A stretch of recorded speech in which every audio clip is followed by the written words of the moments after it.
Hello, everyone, and welcome to our live Q&A this Thursday at 3 p.m. I'm so happy to be here with you and to answer your questions. So if you haven't participated in a live Q&A before, how this works is that I take my questions directly from you today, and you submit your question by basically going over to my website, and a link will be posted in the chat beside this video. And then you submit your question on my website. What that does is it allows the moderator to take those questions really easily and submit them to me. And that means that basically we're not scouring the chat for all these different, questions and things like that. So I think that's pretty much it. Let's get into your questions. All right, this first question is from Hugh, and you said, what is the definition of love? Is there an esoteric reason why the understanding of love is so elusive? Two paths. One, into materialism and spiritual darkness. The other, lighting up the sun in the earth. Okay, so kind of two different concepts going on here. So love is, in a sense, it's the very substrate in which we exist, in which we were created. It's what we truly are at our core. We're kind of like love in motion when we're in our highest form. And the reason why we have such a hard time defining it is that that's exactly what happens when we're surrounded by something, made of something, and that it's the very substrate of our being, is that it's very hard to define. It's very hard to notice, right? How do you notice and understand something that is, pervading every molecule of existence, other than to just be in awe of it and to seek it and continue to try to understand it. So that's what love is. And that's, getting into why there's also this kind of like dialectic between love and fear. And those are the only two things exist. And this kind of stuff, it's sort of like how we enter into understanding love oftentimes isn't understanding what it is, but we understand when it's not there. We understand when it's not present in someone, when it's not present in ourselves, when it's not present in our upbringing, when it's not present in our relationships, when it's not present around us, we know that it's not there. And that's one of the ways that we understand love is actually through its absence, which eventually will turn into fear. Okay, and promote fear in the body. So there really is two paths, Hugh. You are correct here in that one of the paths leads into, materialism. And that is sort of darkness and fear, right? It is the fear within the individual that leads them into materialism. And then it is the love that leads us upwards into basically a higher existence. All right. This is a member question. Do you think we are in a time of judgment, that God is calling his people to align with him before it's too late? Many Christians feel we are in the last days, or they are trying to bring about a false end times for their agenda. Yes, so we don't technically reach the time of, judgment in the biblical sense as it's meant in the Bible until we go through certain, I would say, cosmic events, especially, the return of the moon and the reunion with the sun. Both of these two events in the coming thousands of years lead to, you could say, a remediation of spiritual forces and human forces that will cause what is the judgment and the rapture and things like this. So that actual event happens much later, technically in our evolution, except we begin to experience it in a recapitulation, or we begin to experience it though, up until that point in kind of waves. So there's many small periods of judgment and remediation until we get to the sort of more cosmic one, which is noted as a cosmological event where the earth sort of turns into an astral form. And human beings are eventually also tasked with transubstantiation and turning themselves into a higher form. So that's sort of the real concept of that in its full conclusion. But we do go through these smaller phases of, you could say, sort of battles or periods of conflict where it happens at a lesser scale, but it builds up and speeds up and speeds up. So there's always smaller periods of what you could call judgment, what you could call remediation of forces, and then there's larger ones. Usually when we reach the end of a cultural age or the end of an epoch, there's also a period of sort of the consolidation of forces as well. And, there are lots of different, there's always been these different kind of doomsday, kind of doomsday Christian groups that interpret the scripture, for the time that we're in the year 2000, there were many different Christian groups that were coming forward and saying, this is the rapture, this is it.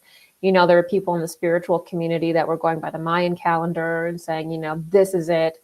So humanity has a tendency to, I think,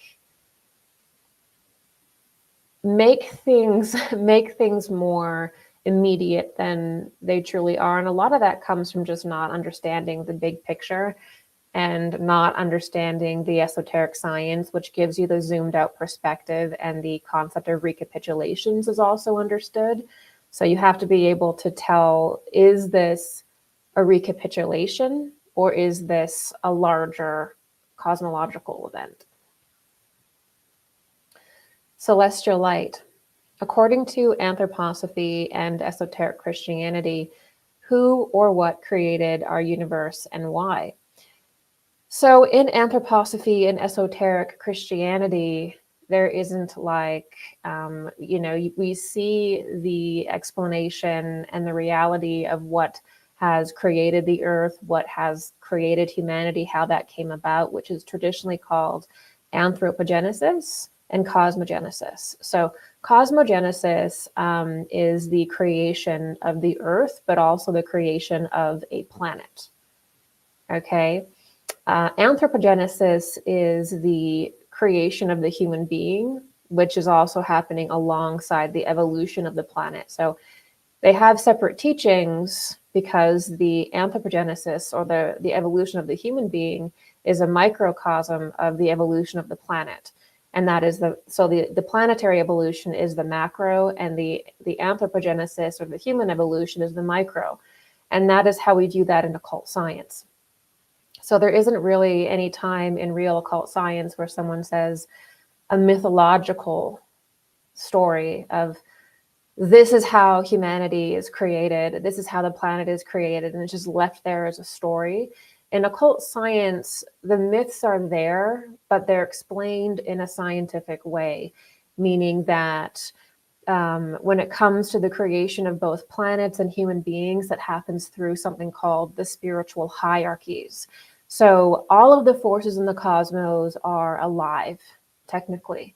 We do not live in a simulation. I cannot say this enough. I cannot say this with enough volume. We do not live in a simulation. The perspective can be, if we are only looking at the lower astral plane and the physical plane, that we live in some kind of simulation, because as above, so below, experientially, we know that the material plane is a projection of the spiritual or the astral plane. But to just leave it there is incorrect. We have to take it one step further and see that we actually are operating inside of beings. So above the human being is angels. Above angels is archangels. Above archangels are archi, okay? And then so on and so forth into powers and exousiae, or thrones, all the way up to the seraphim and cherubim that created the solar system. So the spiritual hierarchies and their activities are what produces planets, right? And people. And technically, we are in the mind of the second and third hierarchy in the spiritual hierarchies. And, the archi and the archangels and angels are the angelic beings that work more directly upon humanity and have a more similar, relatable existence to us, though. When you get into something like an aeon or a time spirit, which is the archi, you're getting pretty intense in your form. So it's really important to understand that we live in a universe, in a cosmos that is basically like a Russian doll. We live within beings, which is why usually in spiritual story and myth, the imagery is someone is dreaming and then wakes up in a lower plane or a higher plane, is because we're actually in the mind of a great being. That's the actual structure. It's a very human structure rather than the machine consciousness, which tells you that we are, living in some kind of simulation, which is incorrect. So, the understanding of both cosmogenesis, which is the creation of worlds, or the creation of the earth, which is where we begin. We begin from our own planet. And from there, we have the context to understand other spheres. And And we understand this through the process of anthropogenesis, which is why when Madame Blavatsky wrote The Secret Doctrine and she wrote the things that she did, she had entire chapters related to basically those two things. Because when we understand those two things, how planets are formed, how the cosmos is formed, then we can understand how human beings evolve. Then we can actually begin to operate from a paradigm that is objectively true, not some like delusional observations that we create and try to use without any objective reality to base it upon. So the short answer is that you have to study the spiritual hierarchies. Now, in the anthroposophical system, that was precisely lectured by Rudolf Steiner in his lecture called The Spiritual Hierarchies. You can read it, or there is a phenomenal channel called Rudolf Steiner Audio, where a gentleman has read all of these lectures, so you can be going for a walk or cleaning your home or whatever you're doing, and you can listen to that too. So the teaching from the spiritual hierarchies from the esoteric Christian point of view, from the anthroposophical, Rosicrucian point of view, those are there for you if you care to dive into those. Okay, this is from a member. Trying to grasp where the feminine is in the Christ stream. I thought it was the Holy Spirit, but now I'm reading from Steiner, quote, the father of Jesus Christ is the Holy Spirit, and the Virgin Sophia is the purified astral body. Where is the mother? Yeah, so in Christianity, the Holy Spirit is associated with the feminine consciousness. And, Sophia is associated with wisdom. The Holy Spirit is associated with wisdom. But why, in my opinion, I can't speak for Rudolf Steiner, but in my opinion, why the feminine can sometimes be misunderstood or not seen is because the feminine is mutable and the masculine is cardinal in occult science. So when the feminine is in her purest form, she radiates that of the father. So when the feminine is basically in the condition of the Virgin Sophia, which is the soul that has gone through the catharsis and is now purified, right? When that exists, all that she can do is radiate the truth and wisdom and essence of the Father. And when that happens, she can give birth to the Son. So through her, the Son is born, which is something new. But Sophia herself doesn't necessarily have this cardinal personality, this cardinal essence, this dominating essence, because she radiates the Father. And that's what the feminine does. Even with you, if you're a woman, your personality, your positive aspect is your male aspect, right? Your negative aspect or your feminine aspect is mutable, and it will reflect the male essence of yourself. So it's always your male essence that is technically your personality, or is technically the active part of you, is always going to be through the male essence. And so that's why in initiation science, it's all about purifying the soul. It's about purifying the astral body. It's about returning Sophia. It's about returning your feminine aspect to virginity, to purity, right? Because then that aspect of you will completely unite and be fructified by the Father, or radiate the Father purely.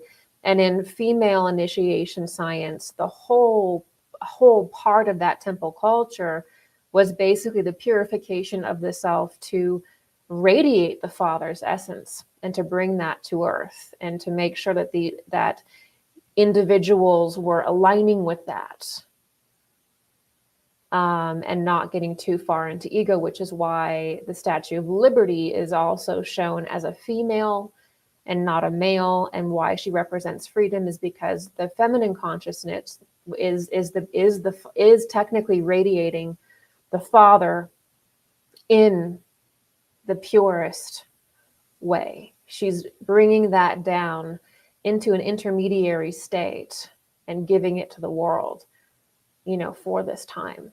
So that's why when you tune into the Sophia Force, you get the wisdom of the Father, technically, but it has to do directly with what is the role of the feminine in occult science, in the human being. And she is mutable, and will always, when the individual goes through catharsis, when the individual goes through that purification, she will always radiate the light and truth of the Father. And that's actually what fertilizes her to give birth to the Son, the Christ. Okay. Kate Redleaf. What are people really connecting with when they claim to have a positive relationship with popular deities such as Hekate? Is she the same ancient being or revived spirit of the divine feminine rising? Is modernizing paganism even a viable practice? So no, Hekate does not exist in the same form that she obviously did when humanity was in the pagan age.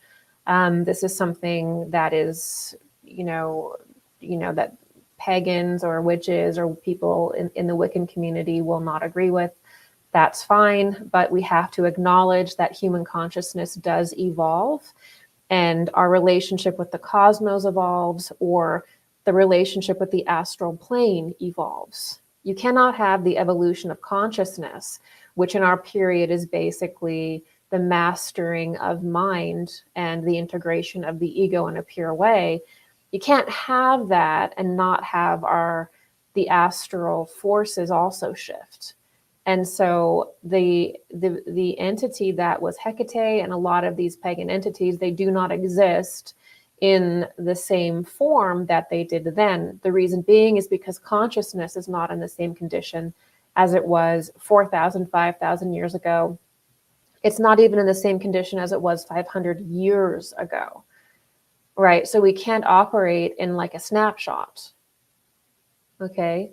So just because we don't use the same terminology, it doesn't mean that there aren't astral. So let me use the anthroposophical system to describe this, so that way people can go and research this on their own and dive deeper in this once I finish this question. So this is sort of within the realm, again, of understanding the spiritual hierarchies. So the beings that would have been known as like Hekate or these exalted gods of old would be angels and archangels. Those are the astral entities that would have been working the elemental forces and working through man. So these are angels. That's technically what they are, but we didn't call them angels, really, angel meaning messenger, until the Greco-Roman era. Before that, we just acknowledged them for the impulse and activity that they did. So pagans and witches, they don't call these beings angels, but that's what they would have been. We don't use the term angel in spiritual hierarchy and celestial hierarchy until Dionysius brings it forward, after Christ with angelology. All angelology is, and the spiritual hierarchies is allowing us to objectively observe the realm of what we would have called the gods in earlier periods. So all of these gods and goddesses were angels and archangels. That's how we would know them using modern terminology.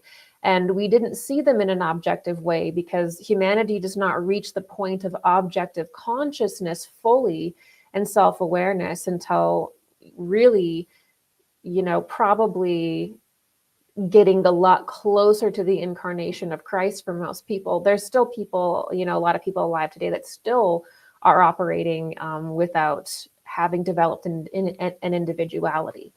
So in other words, these are, in earlier times, people were interacting with angels and archangels and elemental spirits And they were just calling them certain names based on the activities that the folk soul.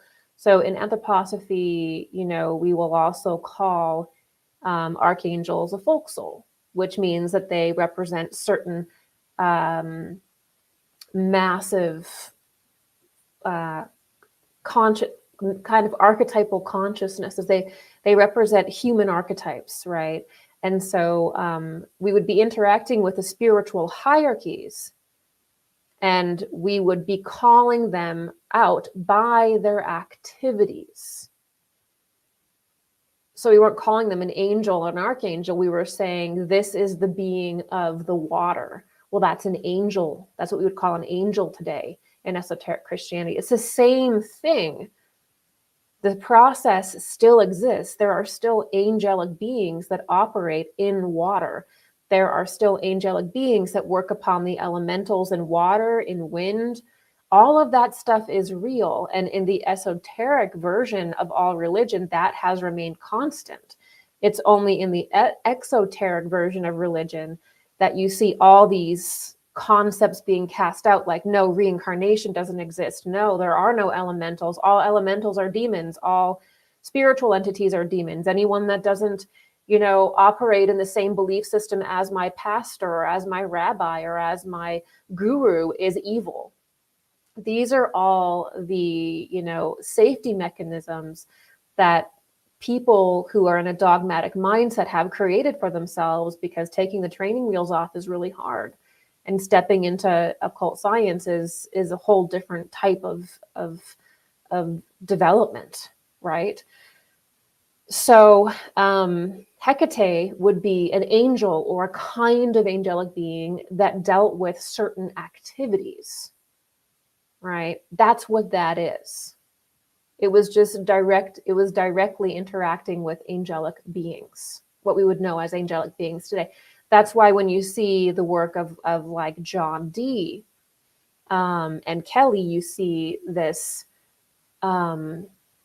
this communication and communion with angels. Well, that's the same sort of thing. So the fascinating thing is that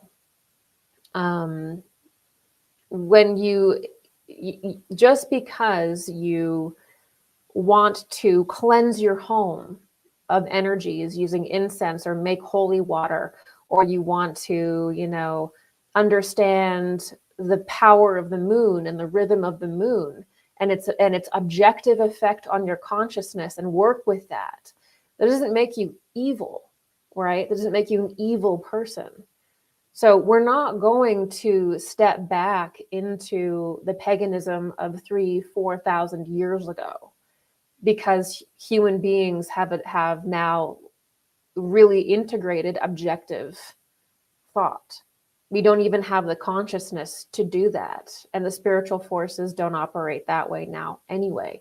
So what that means is that we can still learn the science of spirit and interact with the earth and have a harmonious relationship with the elemental beings in the earth through things like proper care of the earth, through understanding gardening, right? This is the heart of biodynamic gardening, which is part of the anthroposophical world kind of vision, right? Which is to actually understand the full reality of plant beings and their relationship in the cosmos. And this is why people who have gotten into biodynamic gardening say that it's one of the most esoteric things they've ever read, which is a massive statement, because obviously Rudolf Steiner takes people into some incredible esoteric concepts. So in this way, we're not going to step backwards into the kind of paganism that humanity had when they were in a different phase of development. But we will step forward into understanding the esoteric science of the earth and cosmos, and living in harmony with the planetary spheres, living in harmony with the forces in the sun, living in harmony with the forces of the moon. If these bodies have an objective influence on us and we are created from them, then we can learn to be in harmony with them, not wield them for our own personal benefit, but be in service to humanity through understanding these things. And so that is really what that means. Now, dogmatic people would see that as being the same thing as paganism because they're not understanding the esoteric aspects of their own faith, right? So there's a blindness when it comes to that. Okay, this is a member question. What is a body? Physical, etheric, or life body, astral, which is a soul body, eye body, which is like the eye. So what is a body seen from the vantage point of consciousness? Is a body a mirror in which consciousness perceives itself? Yeah. So if you wanted to just get really esoteric about it, the form, the body really is a vehicle in which you could say God knows itself, and we all have a spark of God within us, which is often called the I. And these sheaths, like the physical body, the etheric body, and the soul body, allow us to take on, you could say, different cosmic elements of consciousness and unify them through the integration of our I. And that is basically like us moving through the different layers of creation itself and rising out of them. And that's the purpose. Member, you stated that, quote, staying human is critical for spiritual evolution. With nanotechnology or nanobots in vaccines, meat, water supply, and aerosolized in chemtrails, is becoming a hybrid unavoidable. How can we avoid this technology? So there is sort of this issue of pollution, I think, from all different sides of things. And probably the most concerning is this idea that most of the world, I would say, isn't really even addressing yet, which is nanotechnology. And I always like to say that, listen, do we have the technology to have nanobots? Very tiny little chips that are basically like computer chips that could perhaps self-assemble, receive signals, things like this. Do we have the technology? Yes, we've had the technology for decades. Are there psychopaths on the planet? Yes, we know that they are. Why would those two things not come together? You know, we need to release the naivety that, you know, psychopaths don't exist, that technology hasn't advanced to the point that it is potentially able to interfere with consciousness and the development of consciousness. The faster that humanity can sort of get on board with that, the better. So as for the free will element here, it's true that we are being bombarded by these things, but something like a nanobot or something, even pollution, even the polluting of your mind with frequencies, with toxins, that can really only affect the lowest portion of your being. So it can't take over your free will entirely. It can just make it harder, or it can just apply pressure to your consciousness, basically like betting against you, to see if they can collapse human beings. What ones can they collapse? What ones will get stronger from it? This is kind of the might is right ideology that they have. However, there will come a point where every human being will have a choice. Where do you want to get a chip in your brain? And you will be told that it will be amazing, that you can, you know, heal all these degenerative diseases, that you can have this mind that can basically operate like Wikipedia, that you can see these different spectrums of color. this is basically in Anthroposophy what Rudolf Steiner was meaning by false clairvoyance, false psychic abilities that are an inversion of the real spiritual powers that come to an initiate when they do it through spiritual transformation, right? So you will be asked, you will be asked to participate in these kinds of transhumanistic things, and you will be told that it will heal you, that it will lead to the future, that it will take away your pain. You will be asked, and this is the other side of it, beyond the transhumanism side, you will be asked if you want your baby genetically modified to get rid of certain diseases. You will be asked these things. It is your choice. But these things, genetic modification and any kind of nanotechnology, any kind of transhumanism, that is the path to death in the truest sense of the word. It is the path to degeneration. So people who do receive these devices will find out decades later that it actually made them worse off in the long term than if they had had them at all.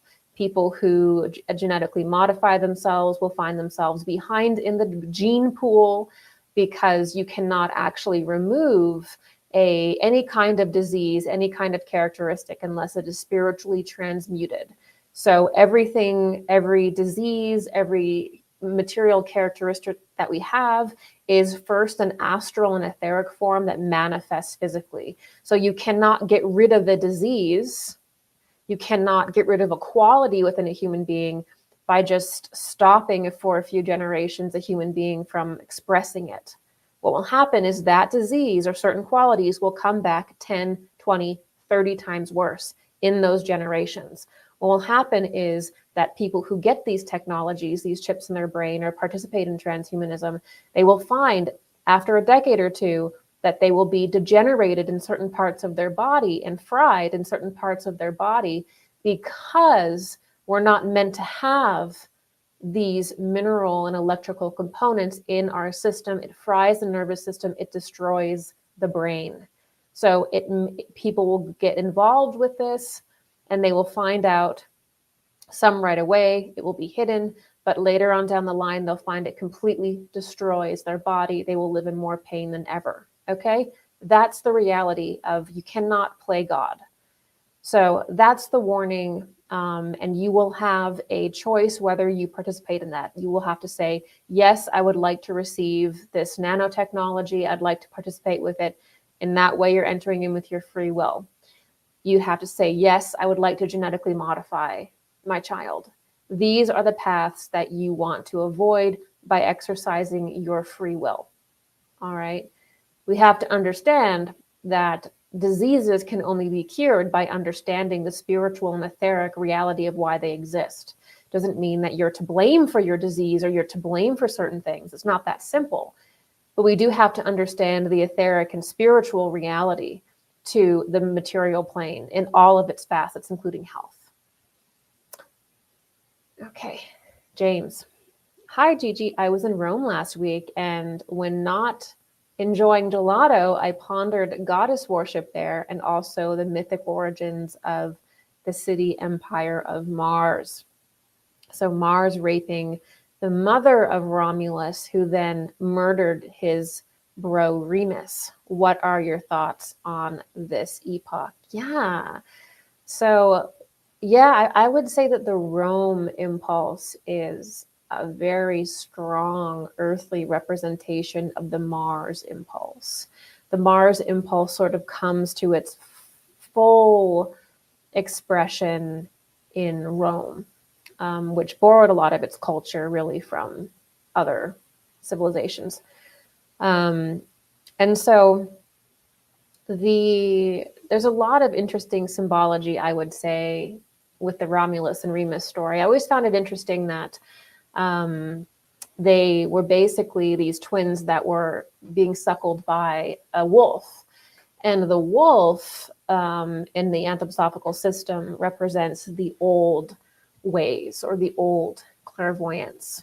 So, or referring to Fenris, which is the wolf of Scandinavian myth, represents the old clairvoyance, or the old ways of humanity that will rise to try to compete and take down the new way.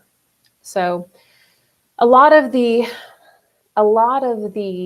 mythologies involve these dueling brothers. So you have Cain and Abel, and then you have Romulus and Remus. You have the Aztec myths that have the same one. You have Ahriman and Lucifer, or Ahriman and, well, Michael and Lucifer, and then you have Ahriman and Ahura Mazda. And so you always have this idea of battling brothers, which is really, Enki and Enlil, it just goes on and on. It's the same myth as basically Cain and Abel, Enki and Enlil, which is the battling of two streams. So in Anthroposophy, we call this the old clairvoyance, or the old stream, which would also be associated with the moon, the lunar stream. The lunar stream is all of the prior developmental periods that humanity has gone through, that we now have to let go and release and be transformed by the sun. Which is why when two brothers are battling, one is often a solar brother, or represents the sun or light, right? Like Michael, the solar archangel, battles with Lucifer, right? Which would kind of represent, in this case, the lunar forces.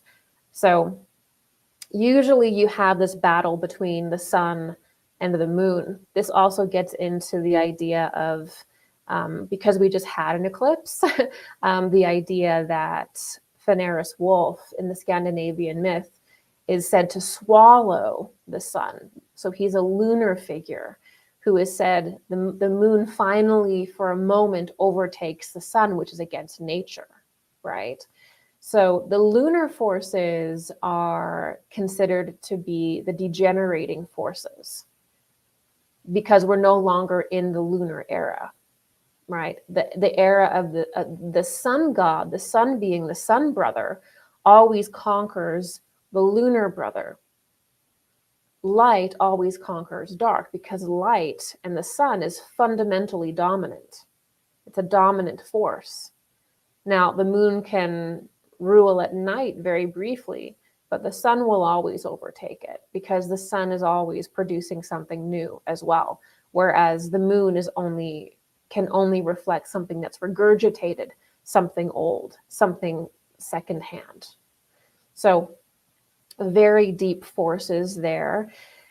And the Mars force is going to become very important to recognize and to understand esoterically in the next couple decades. It's also one of those things that needs to come forward because there's actually a very deep esoteric reason why certain cultures of people on this planet want to go there and have Mars as a central force in their own mythos. It's actually to do with I guess you could say the life wave of the cosmos. So, and also, it also has to do with the reality that there was a Luciferic impulse that came through Mars, through the moon to the Earth. So remember that in occult science, we don't look at it like as just the material planet. We're looking at the orbit of the planet relative to the Earth. So when we talk about moon, we're really talking about the orbit between the moon and the Earth. We talk about Mars, we're talking about the orbit between Mars, the planet, and the Earth. Same thing with all the spheres. So it's like the Earth is in nesting dolls, right? And that every little doll is a slightly different condition of astral matter. It's a different substrate, really. So when you have the idea of like an angel falling, or an angel excarnating into matter, you have a being from that plane, that certain substrate, that is now coming into this plane. It's not about an entity came on a spaceship, things like that. That's not really fundamentally what we're talking about. It's not the structure overall. Though there were some very strange events that did happen during just before the Atlantean epoch that requires its own teaching and its own explanation in regards to this. So the idea of Mars basically copulating with a female entity is the retelling of the angel Samael, which is the angel of Mars, basically copulating with Lilith. So that was what allowed the impulse of Mars to come to the earth, was the fallen feminine influence at the end of the Lemurian, going into the Atlantean period around that time. You see a fallen Mars impulse come through the Lilith impulse, which had captured a certain amount of women on the planet who began working in this dark energy, this kind of dark mother energy. And that allowed these forces of Mars to come through quite literally in an external way, which was not done. It was usually always internal. Okay, and that created a lot of problems on the planet. It created a lot of issues because there is this Luciferic impulse that came through Mars to the Earth through the moon, the dark side of the moon, which is the Lilith aspect of the moon. And that was allowed to be here because human beings were basically darkened through these fallen angel influences. So there is a deep secret about Mars and early humanity. When we understand that secret, we'll understand the future and why certain people are so hell-bent on going there, because it involves that Atlantean period recapitulating itself in a different way. And the reason why it hasn't been talked about is because this group literally feels like their survival depends on it. It's one of the deepest secrets in that secret society, in that school. All right. Yona George. I know you address this topic a lot, but can I ask concerning manifestation?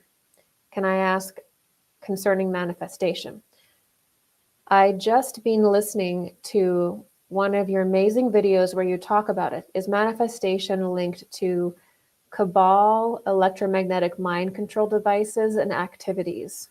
So are you meaning manifestation as in I made a vision board and I want to manifest a car or a relationship or something like that? Or are you talking about manifestation in the sense of spiritualism, which is basically like an entity manifesting before you and technology that could augment that? So, so there are different technologies that have been developed that can basically interfere with the mind. And if you can interfere with the mind and sort of inject certain energies into the mind, then you can basically perhaps control certain outcomes, which is the idea of basically in plain sight rituals, or what some people call revelation of the method. So yes, you can definitely use mind control devices to introduce certain frequencies, and that is potentially can create manifestation. There's also the idea that you can kind of change the environment of a room a little bit to make spiritual connection easier, or you can use technologies to basically draw in entities from the lower astral plane. Entities from the lower astral plane or the subatomic plane, like demonic entities, they can operate through electricity. They can operate through magnetism. They can operate through radiation. That's not to say that magnetism is inherently evil. Magnetism is a function. That's not to say that electricity is inherently evil. Electricity is just a operation, it's a function in our cosmos. That's not to say even that radiation is evil.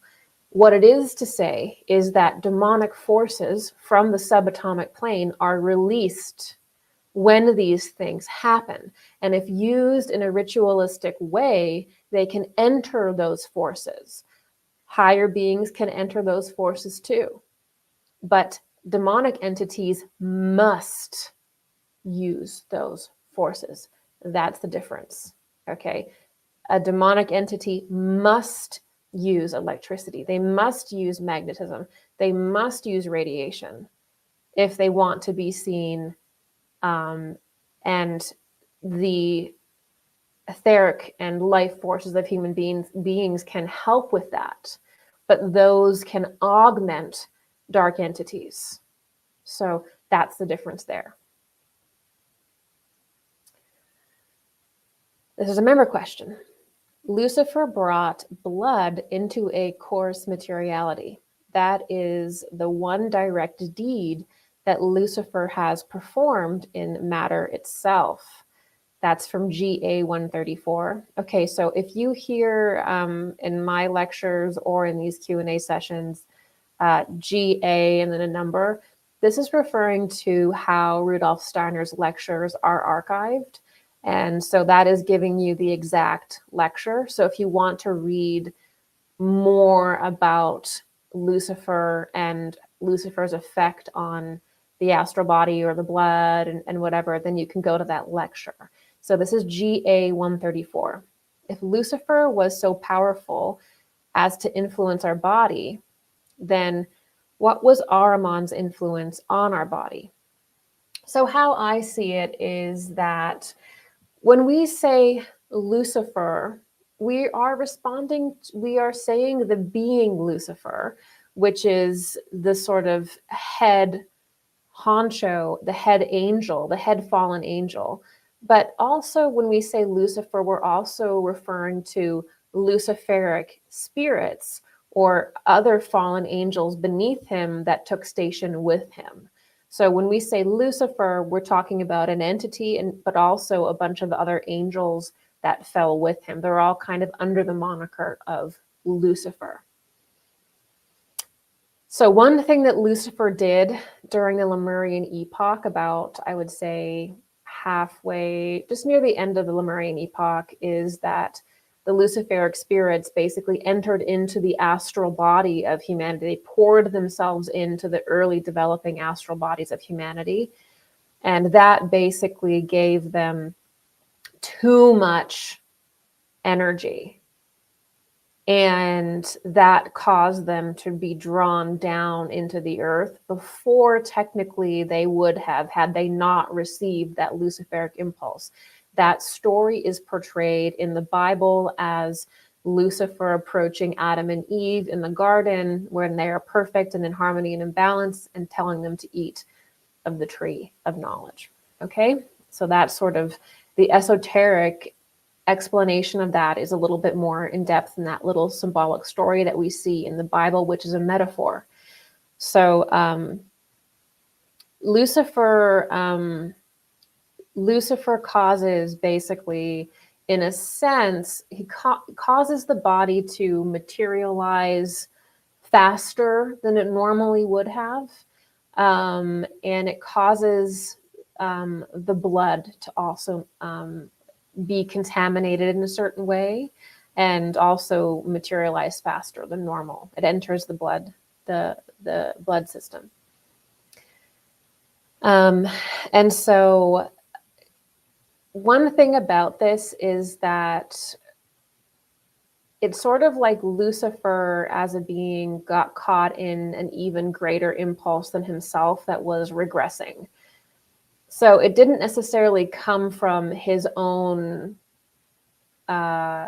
being to do this. He got caught up in essentially a fall that was even greater than him and became the figure of it. You know, so that's important to understand. And the Ahriman is often considered a polar figure to Lucifer. In Anthroposophy, evil is not seen as a dichotomy. Evil is seen as being two different poles to represent the human condition.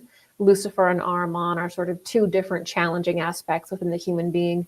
Lucifer being the hyper-spiritualizing force around knowledge, and then Ahriman being a materializing force that draws you downwards further and further into matter, and the lowest portion of the intellect, repeatedly reducing things to its lowest portion without being able to look upward.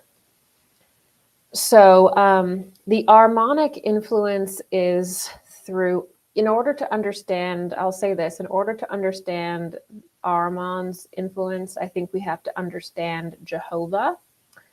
And so the influence of Ahriman, in my opinion, is sort of like a false version of Jehovah. And Ahriman, as a kind of form creator, drawing downwards into form, he wants to create a hive mind. He wants to draw humanity into a new group soul that is centered around him. Okay, so that's what I can say there.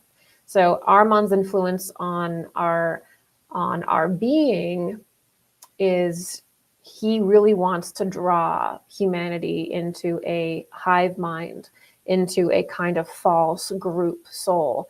And that process is also known as the creation of the eighth sphere. So I see him as kind of almost like a false Jehovah figure in a way, because the Jehovah, during the Jehovah period of Earth, which is in the Lemurian period, the Jehovah being is what gave humanity its first sort of group nature, its first sense of love, and its first sense of group consciousness.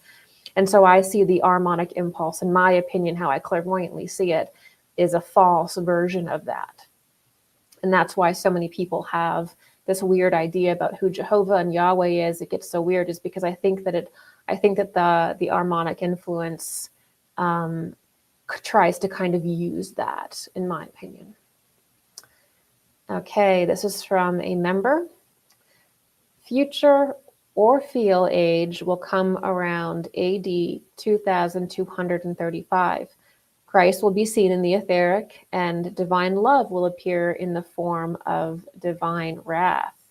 We're not too far from that, actually, 2235. It's a dark age that mirrors the incarnation of Christ during the first AD. Will you be doing a lecture about it? Yes, I would love to actually do first a lecture about the planetary regents, because I feel like the Aquarian age is a cosmic age, and which means it's the age where we have to understand the angelic hierarchies. It is we are called upon to understand the angelic hierarchies. So that involves understanding the procession of the archangels. So Orpheal is the Saturn angel, and or the angel of Saturn. Obviously, Michael or Vidar is the solar angel, Gabriel the lunar angel, and so on and so forth. They each take regency for about 350 years. It's not like exactly in tune with the cultural epochs. It's kind of a separate cosmic regency, but they do bear their influence for about 350 years.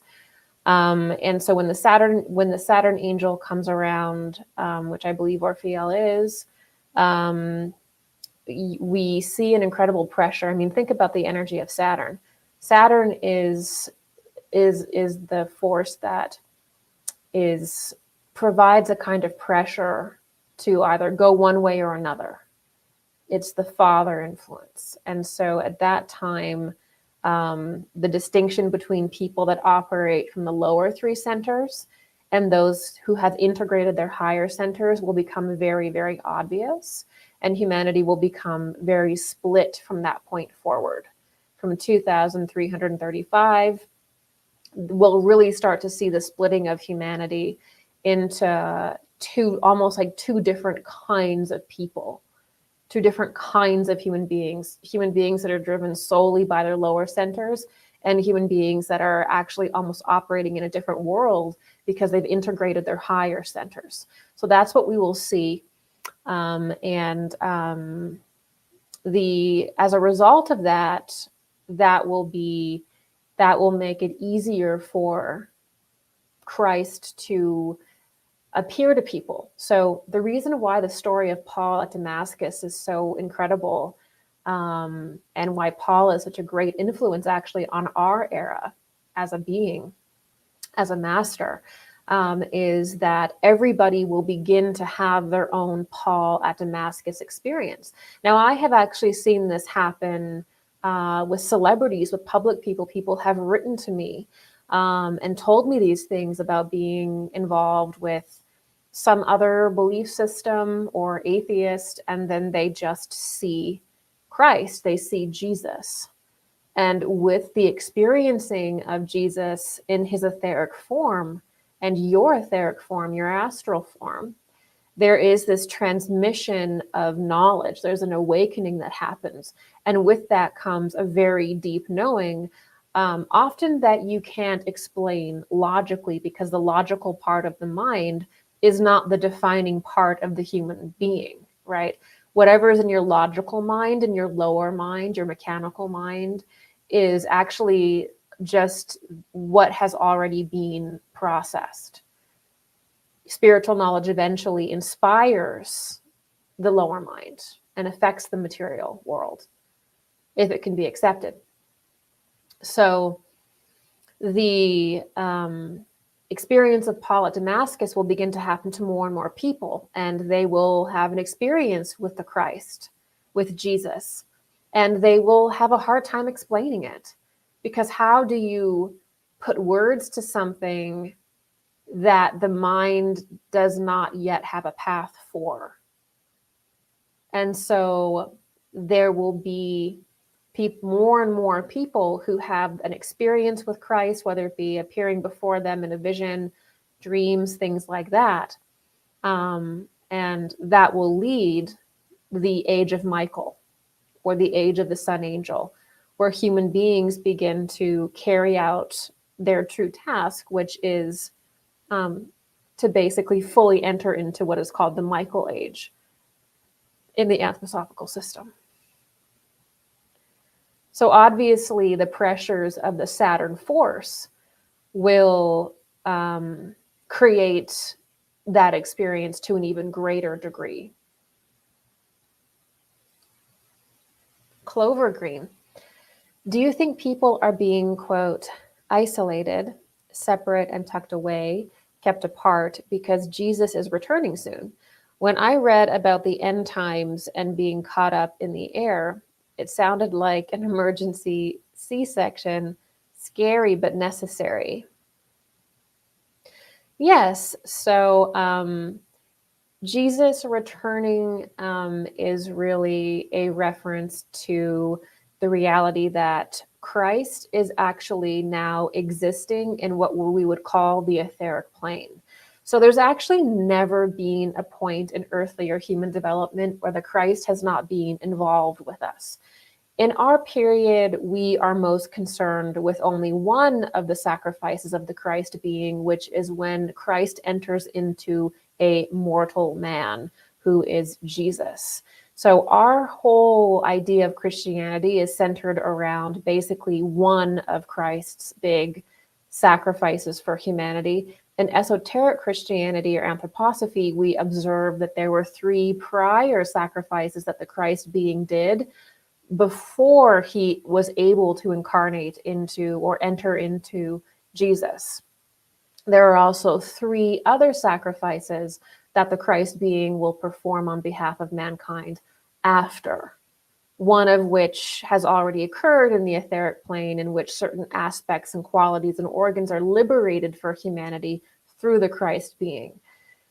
So that is one of the real keys and differences between esoteric Christianity and dogmatic Christianity, is that in esoteric Christianity, we observe the 3 prior sacrifices of the Christ being, of the great Sun Spirit.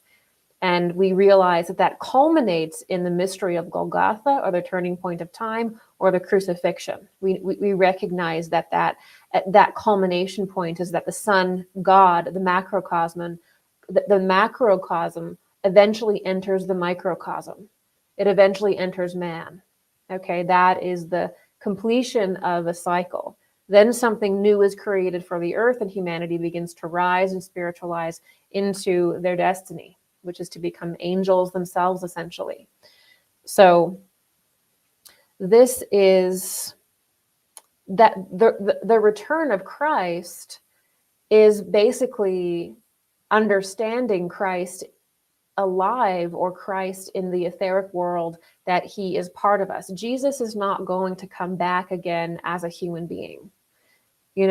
He's not going to come back again as a person. That's misunderstanding the process of the Christ being within our cosmos. So Christ's influence becomes apparent again in the way that I just mentioned, with him appearing to people in the etheric. That causes them to rise into understanding the truth of who Jesus is, the truth of who the Christ being is, because the Christ being is not Jesus. Jesus bore the Christ within him for 3 years to perform the crucifixion and liberate humanity. Okay? So the Christ being is not Jesus. Jesus was a Christ bearer. He bore the Christ and offered himself. Okay? So this is also something to understand too, the difference between the Christ and Jesus. A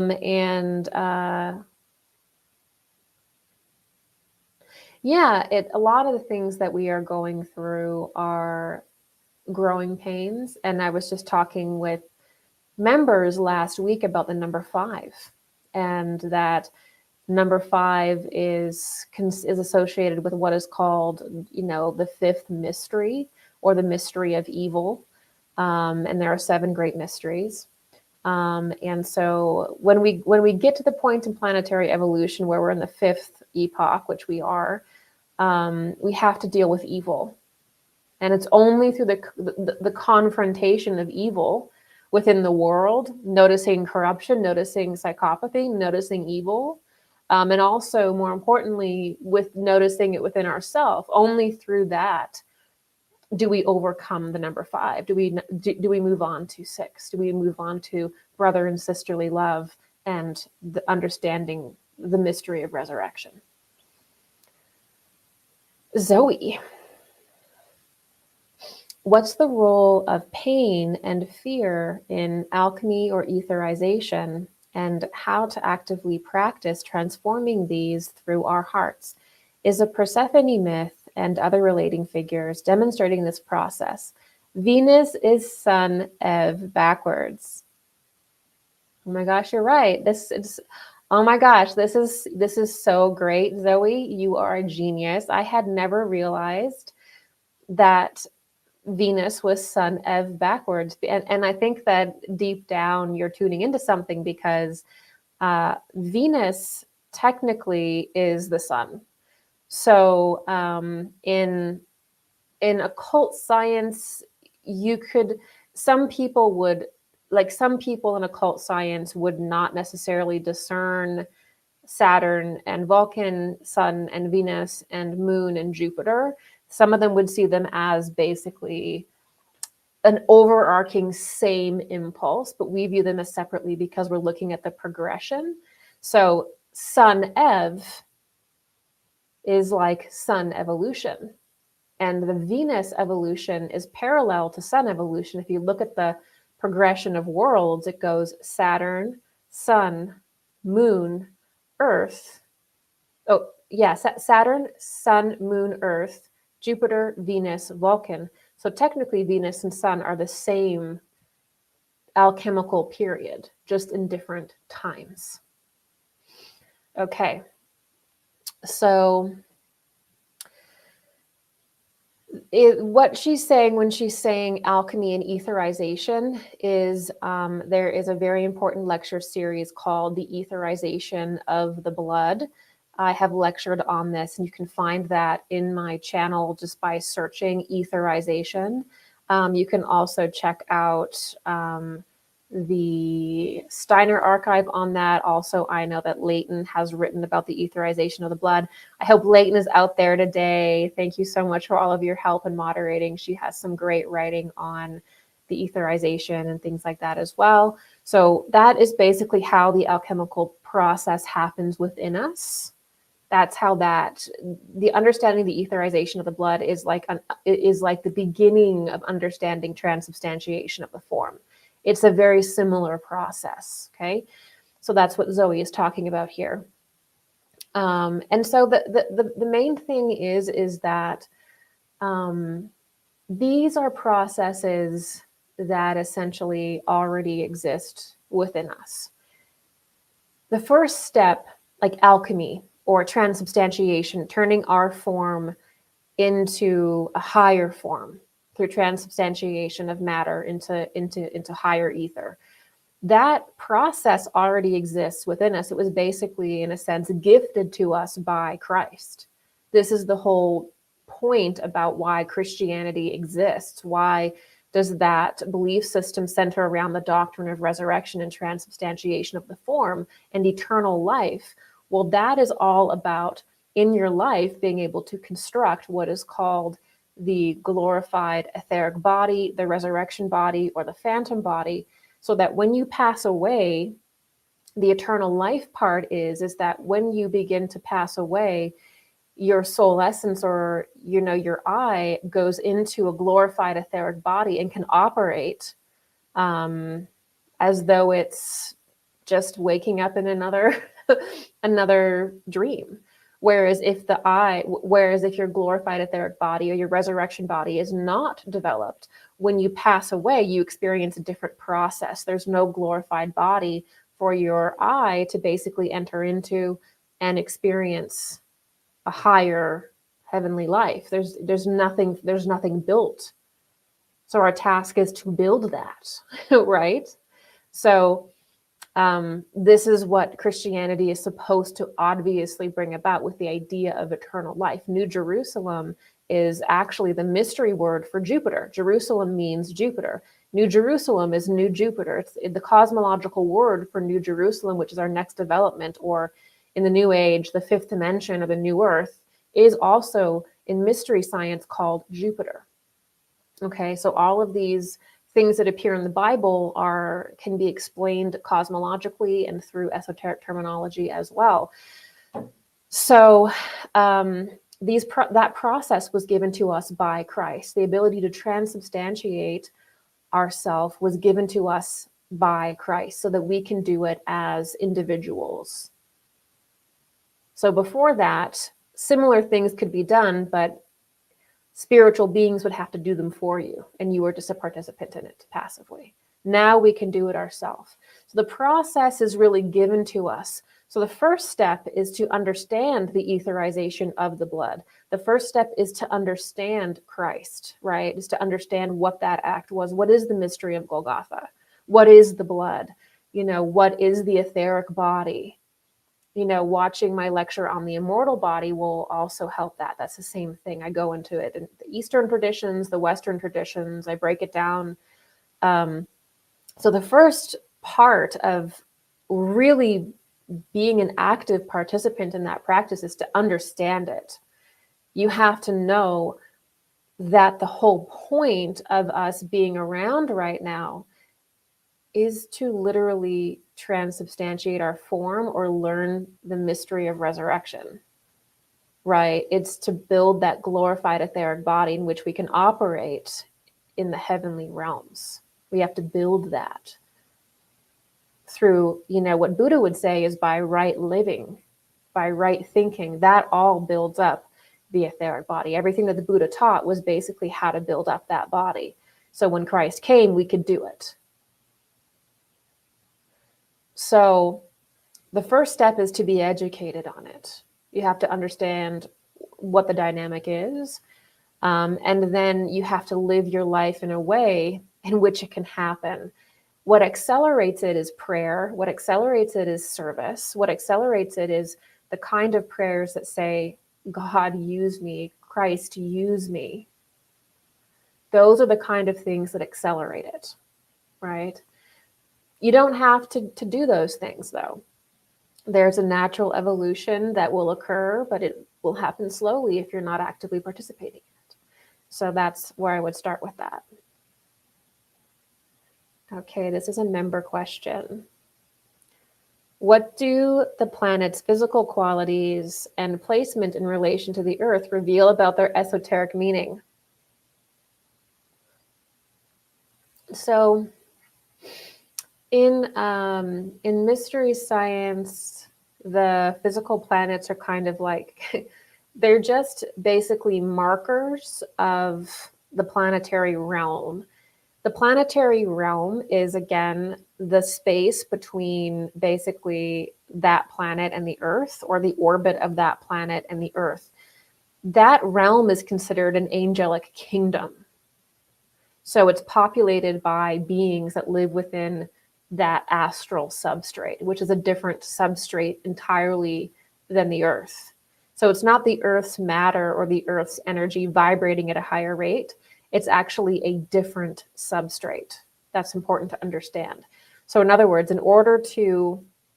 they're also considered different levels of heaven. So in traditional Christianity or dogmatic Christianity, you'll see like the different heavens, right? These are also associated with the different planes or the different planets, right? Not the physical planet itself, right? That's materialism, that's literalism, but the orbit, the space between that planet and the Earth, right? So the moon is really the moon realm, and it exists between the moon and the Earth. That's also called Kama Loka in the Eastern mysteries. And then, the Venus realm is basically that space between the Earth and Venus, but in a different plane. So it's a different substrate that the Earth is operating within. So the planet will have, each planet will have certain clues as to its relationship to the Earth, right? So one good example of this is, and there's a big mystery in this, especially because we're doing this on 6/6, which is June 6th, so this is actually a really good one, is that Venus rotates backwards compared to the Earth. So on Venus, technically, the Earth sets and rises. On Venus, technically, the sun will set and rise opposite to that of the Earth. So, and it runs actually backwards compared to the Earth. So it actually kind of has a black sun fashion to it, if you will. And then, obviously, another one is that, Mars, let's do Mars, another very close planet. Mars is red. Mars appears red to us. Well, Mars is actually the planet that when the Earth was in an astral condition, and when Mars was still in an astral condition, they actually passed each other, and iron was deposited onto the Earth. So we actually get the mineral iron, the metal iron, and the mineral from Mars. That actually comes from the mixing of our Earth and the astral body of Mars. And so iron obviously is associated with the color red, and that is the color of Mars. So there's lots of different things that you can see there's lots of little secrets there. Okay, this is another member question. As Lucifer is light of mind and Ahriman a power of form, can we see Lucifer as theory and Ahriman as applied? So now Lucifer is external with Mary Sophia and Ahriman internal to build the resurrection temple without engineer the 8th sphere incomplete world. Okay.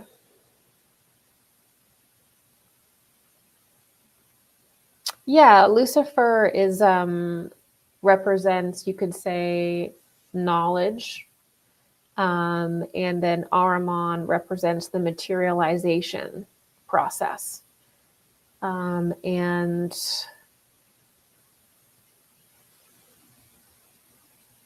Yeah, I think that the Ahrimanic and Luciferic principles, when they are basically possessing someone, I think that they cause extreme materialism and extreme literalism, and I think delusion. I think one of the signs that somebody is really tapped into the Ahrimanic and Luciferic stream, which together create the Antichrist stream.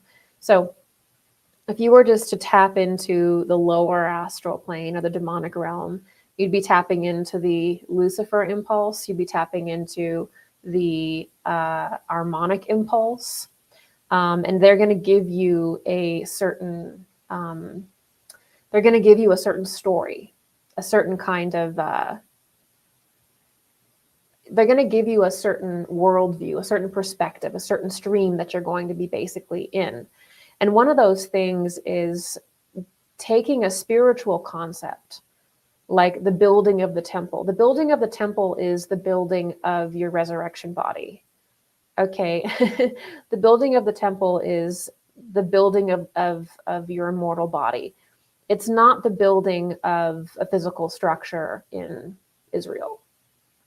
But when you have a mindset that is literalist and materialist, you look back at these holy books, these spiritual texts, and you're like, oh, I'm supposed to build an actual temple.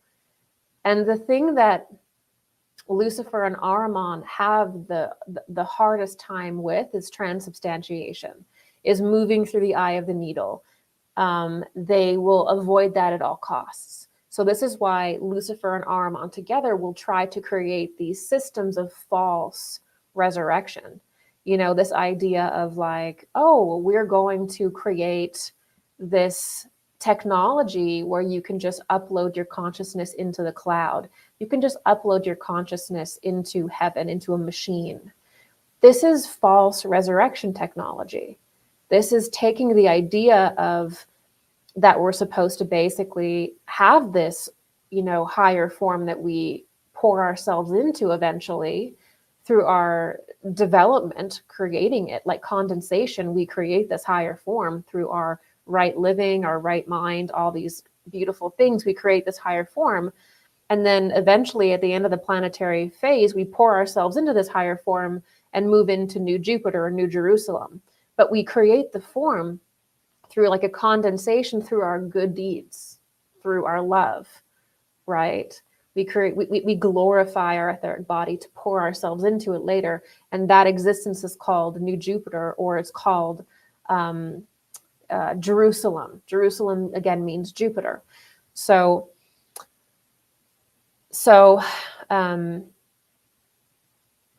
the Ahrimanic system understands that is what every single person is designed to do.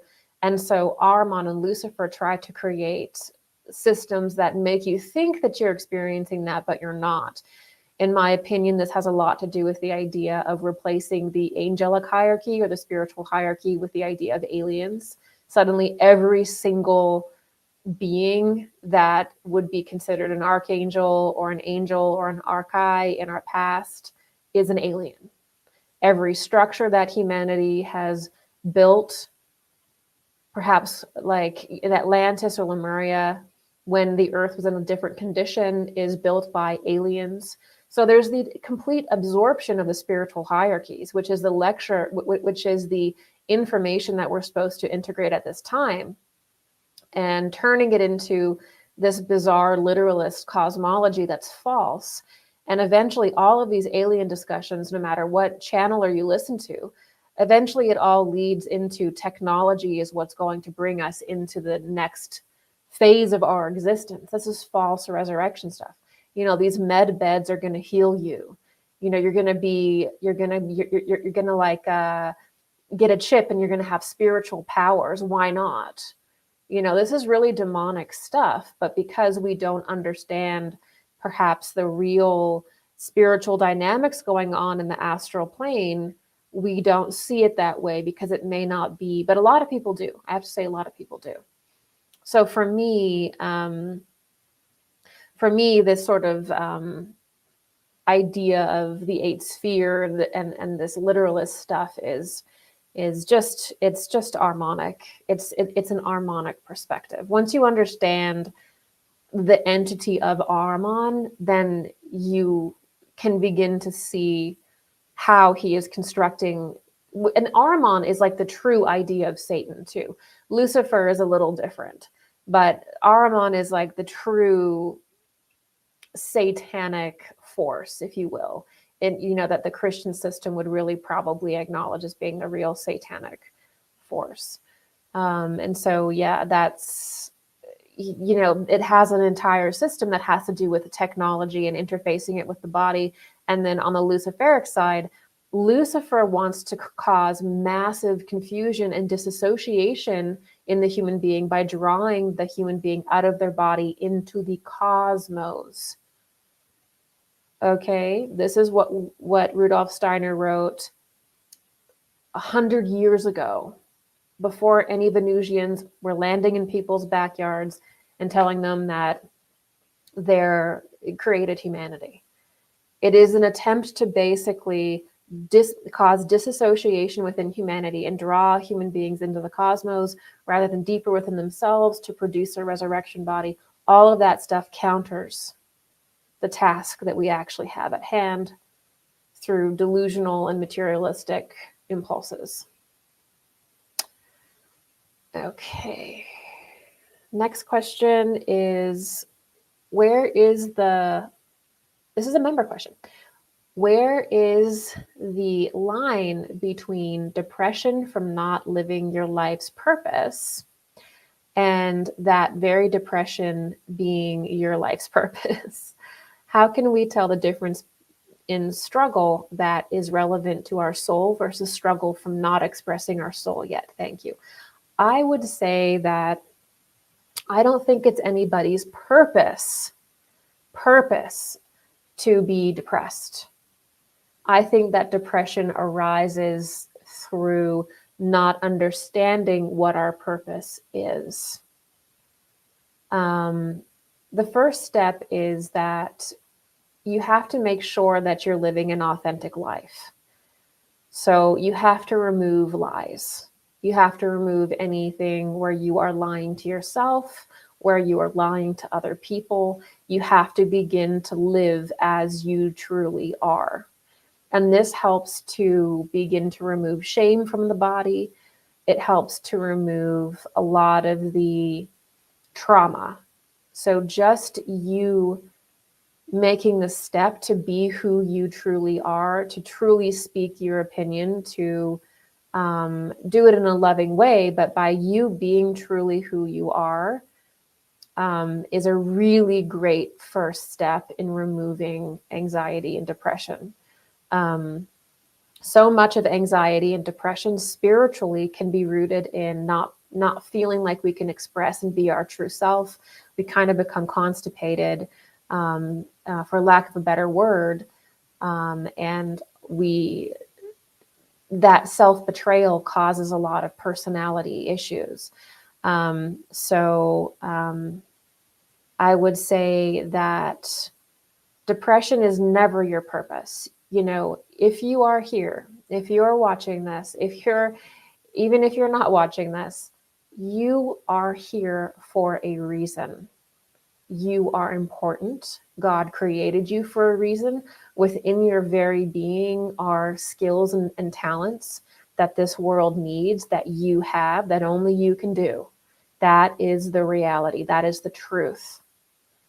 Your task here is to be brave enough to figure out what that is and give it to the world, even though it terrifies you, even though it terrifies you. And only then, only when you have that courage of heart, do you enter into this higher plane where you can really feel spirit enter. Courage creates a vacuum within you where spirit joins you. Service creates a vacuum within you where suddenly spirits and angels gather around. When you start living in that way, then you can begin to move through the depression much better. Now, with depression and anxiety, oftentimes it comes in cycles. You don't just get rid of it overnight. But by making these changes, it can become much more manageable, and your default becomes more and more peaceful over time. So you have a purpose. You have specific talents that are within you. Looking at it from a spiritual perspective, you know, you've had specific incarnations in which you've developed certain skills, whether that be skills of being an empath, where those are harder to tell in these ages, where you're very good with people. You know, it could be skills in the arts. It could be skills in mathematics. It could be writing. Could be many different things. Movement. Could be spirituality. Could be teaching spiritual things. Could be working in that field. But within you, you have gifts. And sometimes when we don't feel like we can be our true self, we can't really sense what our gifts are. And how it works is that when you start being your true self, when you start being authentically you, from a place of love, and it might feel so weird to be your true self around family members or around people you've known for a long time, and you may feel fear losing those relationships, but if you do, then those people weren't really supportive, or they may come back around. But if you do, you have to think about, you know, whether or not those relationships were good for you to begin with. So how can we tell the difference in struggle that is relevant to our soul versus struggle from not expressing our soul yet? Well, all struggle is relevant. All struggle is meaningful. And the whole point of this life is to struggle and overcome, to struggle and produce something new. In this life, from a soul level, our greatest hope is that we come across pain, suffering, betrayal, all these things, and that when we come into it, we do something different this time, that we can be loving when we feel like we want to lash out in hatred, that when we come into a situation and we have that impulse to lash out, to be cruel, to do something dark, in that moment we see it and we say, I'm going to be kind. I'm going to be loving, or I'm going to act from a loving place, right? That is why we come here. So in those moments where we could be cruel, where we could be evil, I guess you could say, where we could have an evilness in our heart, we could react. Oftentimes out of pain ourselves, we choose something different. And that is what really evolves our soul. So struggle is part of it. We want that. The worst thing that could happen is for us to have some life where we don't really struggle at all, because the soul needs to be confronted with its urges, with its impulses, and overcome them. So that's the whole point of us even being here. Okay, this one is from another member. Why are memories under normal circumstances lost? Why are memories under normal circumstances lost between physical incarnations? How does this happen, and how can they be regained? So when we have like past life memory, like when we have a past life, that past life is technically in a different earthly condition. And when we incarnate again, the earth is like in a slightly different state. And so in order to remember, we have to kind of regain a kind of spirituality, and then we can re-enter into that memory.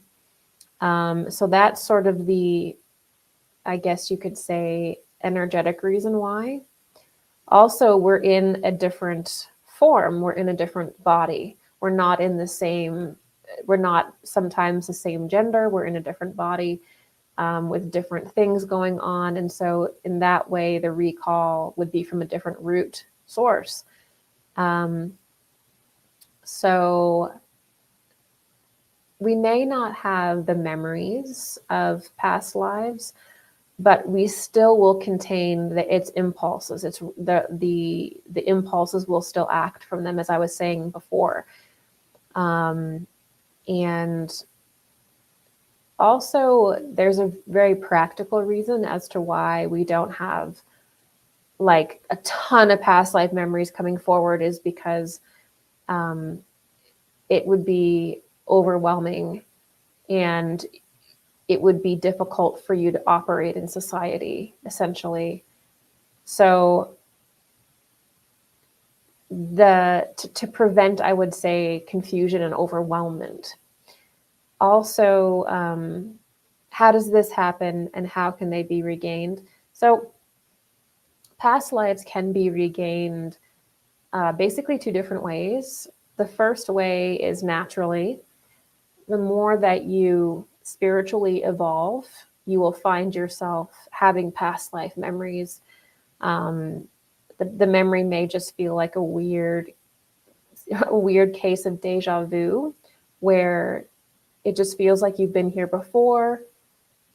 Or you could actually have dreams or like standing visions, like real visions of something that's happened in a past life, and you know that it's you, and you know that you're at another time.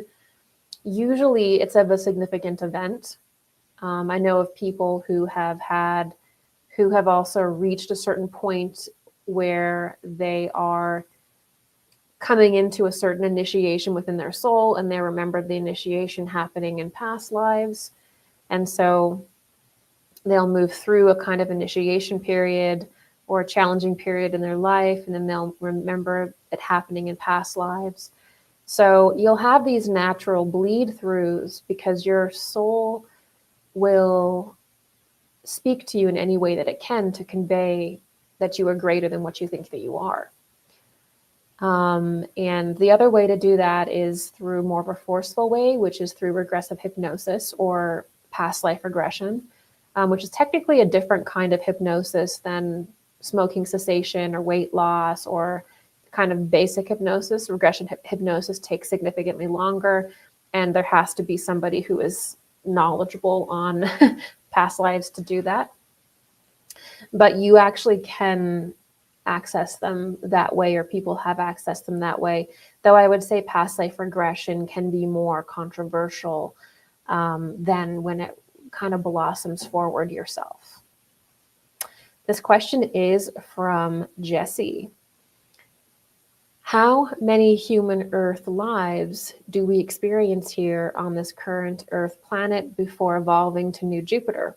Are we considered an angel or archangel on Jupiter? Yeah, I think that I remember, like in esoteric, in the Eastern esoteric traditions, there is a rough number. It's escaping me at this point in time, but I've also heard other esotericists kind of give different numbers for how many lives are apparently lived on Earth. I think it depends on the soul and the soul's initiation, how many lives are lived, basically. So it depends on the person and where that soul is technically coming in from. And when we reach New Jupiter or New Jerusalem, we would be considered an angel. So in Anthroposophy, but also basically in the spiritual hierarchy system, the human being is technically within the spiritual hierarchies, which is why what makes it so interesting and imperative to know. So above human beings are angels, and then archangels, and then archi. And so when we reach the Jupiter development, we'll be basically comparable to an angel. We will have reached our angel stage. When we reach the Venus development, which is after the Jupiter stage, we will then be at the archangel stage. and we'll go through the processes of life and initiation that are associated with the Venusian stage or the sun stage.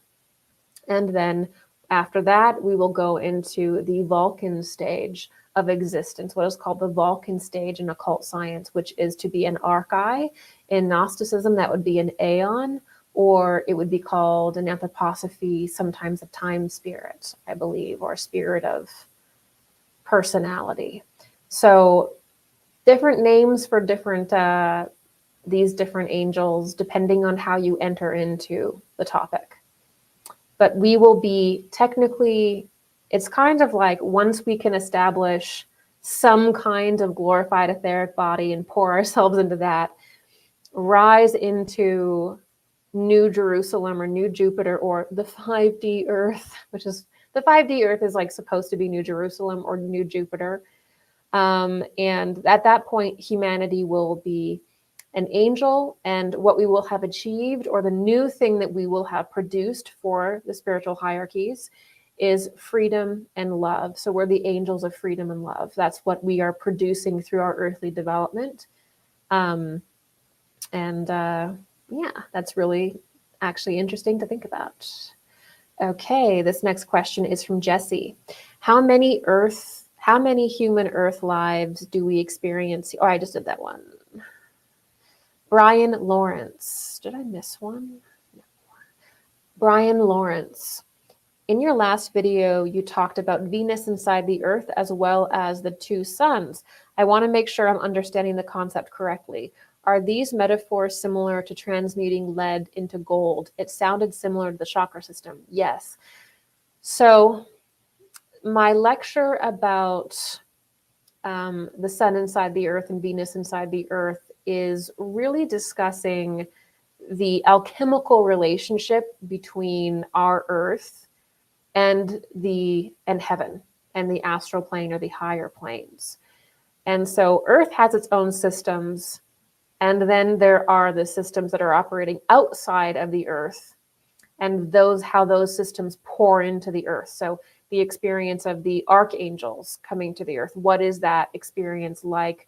What are the dynamics and initiations for them and angels, things like that, and that relationship to the Earth. So most of occult science thus far has stayed Earth-centric. However, moving forward, we are going to have to understand the other planetary bodies, more information about archangelic existence, more information about the angel existence.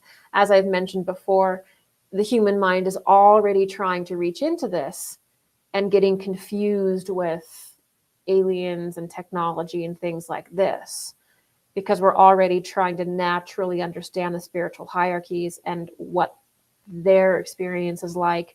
Because as we move closer and closer to our own exalted condition, we're going to need to understand what that is, right? So it is about a kind of heavenly alchemy, the alchemy between spheres. And in the most basic sense, that alchemy begins with sort of black sun and white sun forces, which is how different planetary realms are technically united, which is a basic positive negative charge, but on a planetary scale, or the scale of stargates. So that lecture is also really a Stargate lecture. I don't want to use that word because things get really weird when you sometimes, like in the spiritual field, it just turns right into science fiction. Like, you want to have a just good conversation about spirituality, and then it just turns into science fiction like in 2 seconds.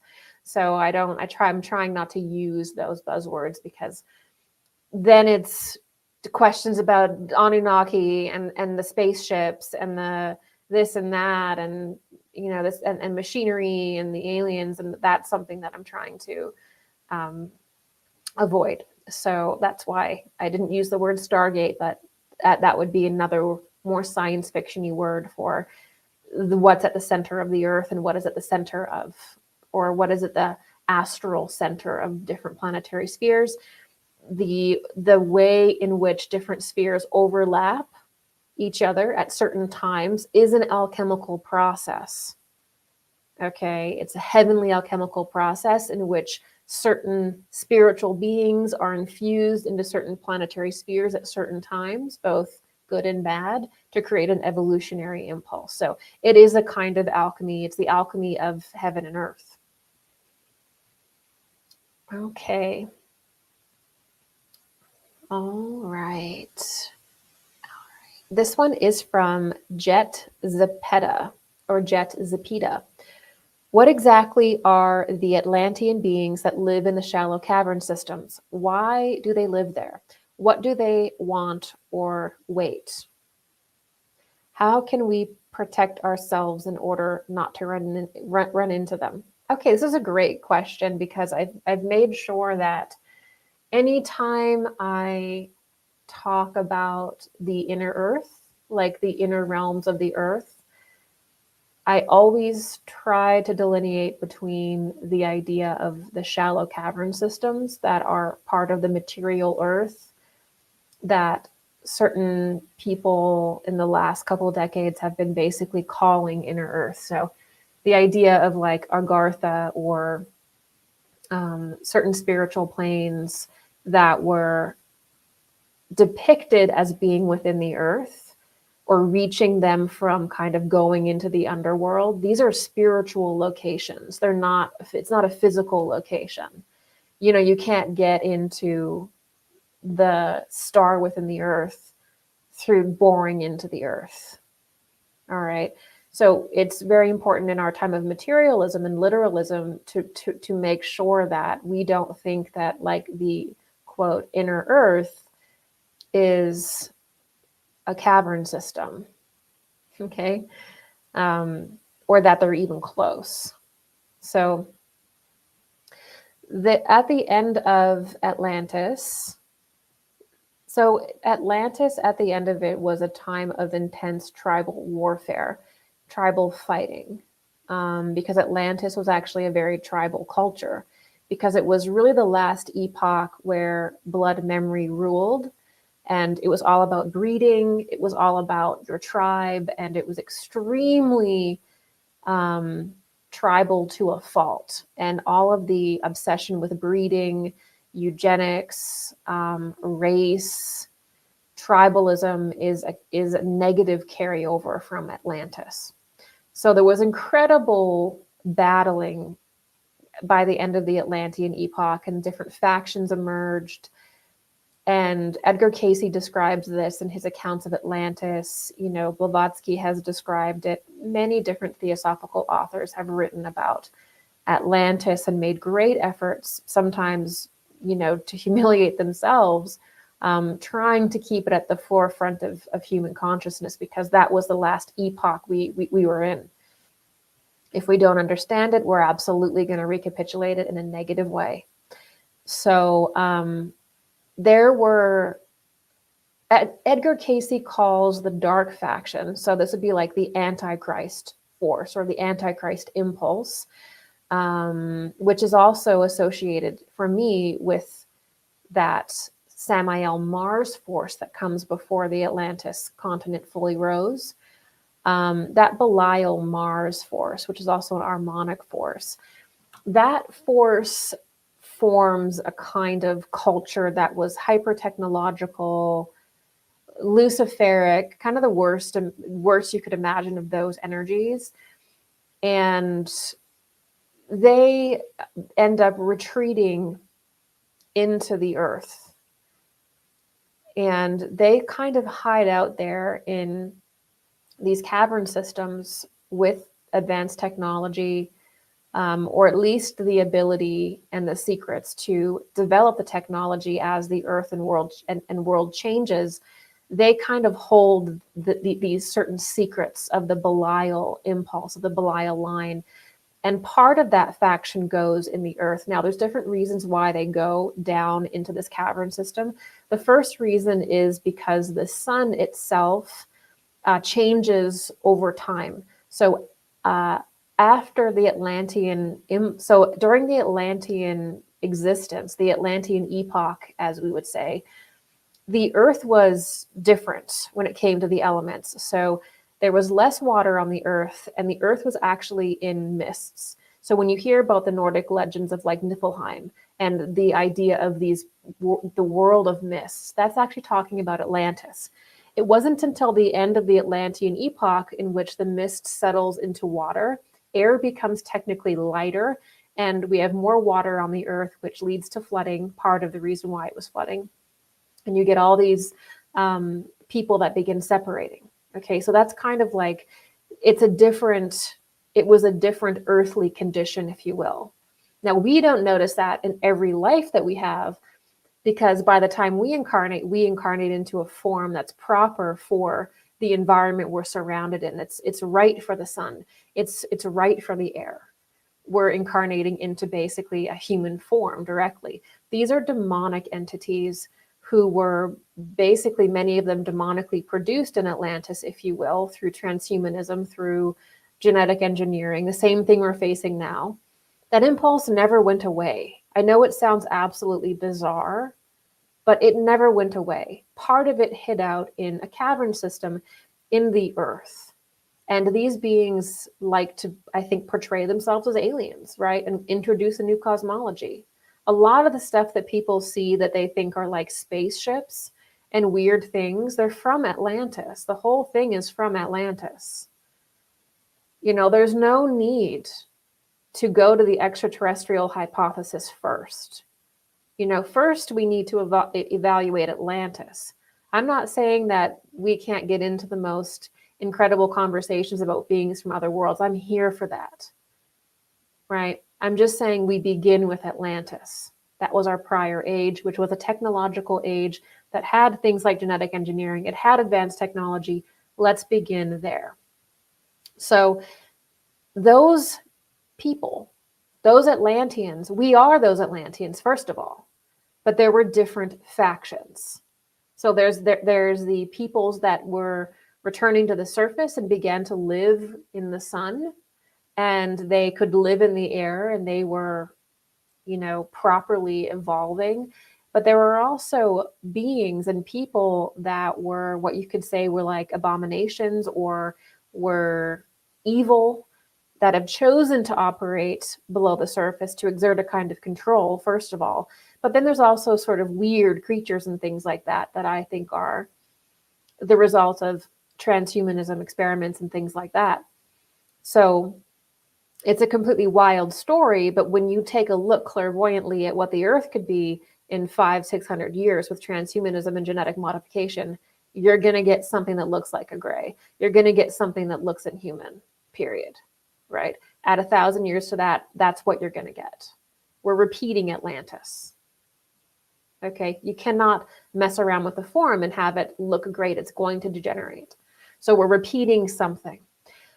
So there's certain people, and I guess you could say beings that are down there that are technically Atlantean, they're not aliens, and they cannot be in the sun.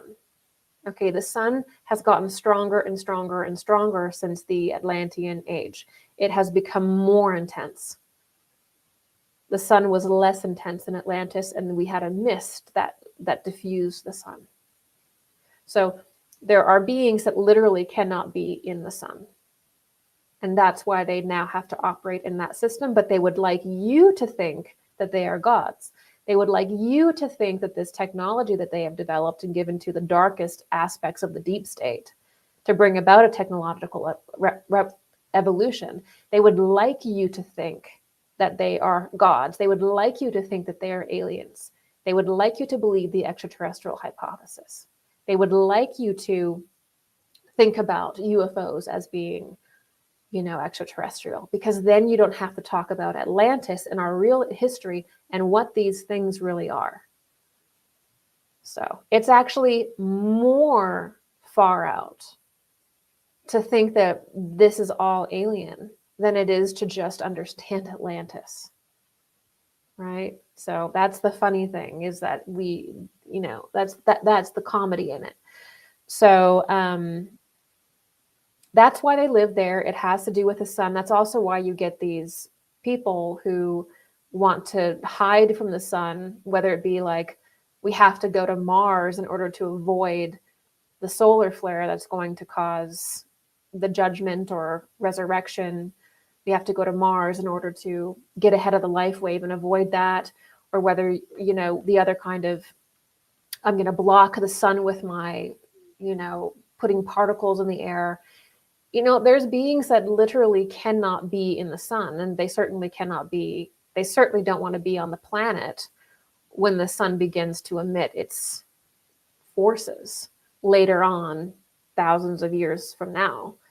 So, what do we think this whole Mars thing is about? Do we really think everybody is going to be living? I mean, we need to understand the esoteric reality of why certain people are pushing to block the sun to go to Mars. We need to understand the spiritual reason why, what's really going on an occult level.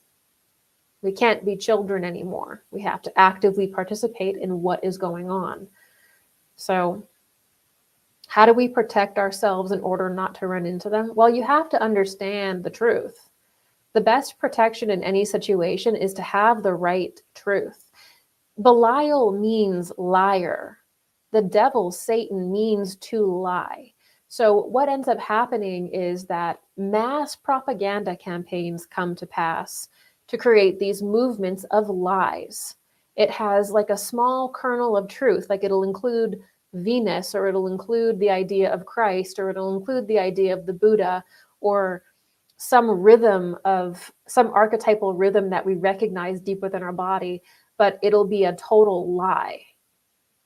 And that is necessary. So humanity is engaged with a bunch of lies that don't lead them anywhere, that don't allow them to open to actual spiritual forces to create change. And they're doing busy work in the lie all the time, spreading the lie, worshiping the lie, and then they're no better off than when they began. So how we protect ourselves is by being fearless in questioning our beliefs and fearless in looking for the truth, including the spiritual science behind our reality. There is an objective science to the astral plane, to the spiritual world. There's no need to rely on any kind of myth exclusively or anything like that. There is an objective science to spirit. Of course there is. If there's a natural science, there's a supernatural science. Okay? So that is how we protect ourselves, is through, first of all, understanding that story, the story of Atlantis, what really happened there. Maybe memories coming forward about your relationship in that story, what happened to you. Edgar Cayce really did pave the way there for that. Then we have to understand that a lot of the most popular narratives are propaganda that are continuing from this one Belial faction in Atlantis. We're just continuing it. And you have to have the courage to engage in that ideology, even though nobody else is, right? So you protect yourself by knowing the truth, and then by living a right life, by living a kind life, by living a compassionate life, by prayer, by opening yourself to forces that are holy, that are higher than yourself.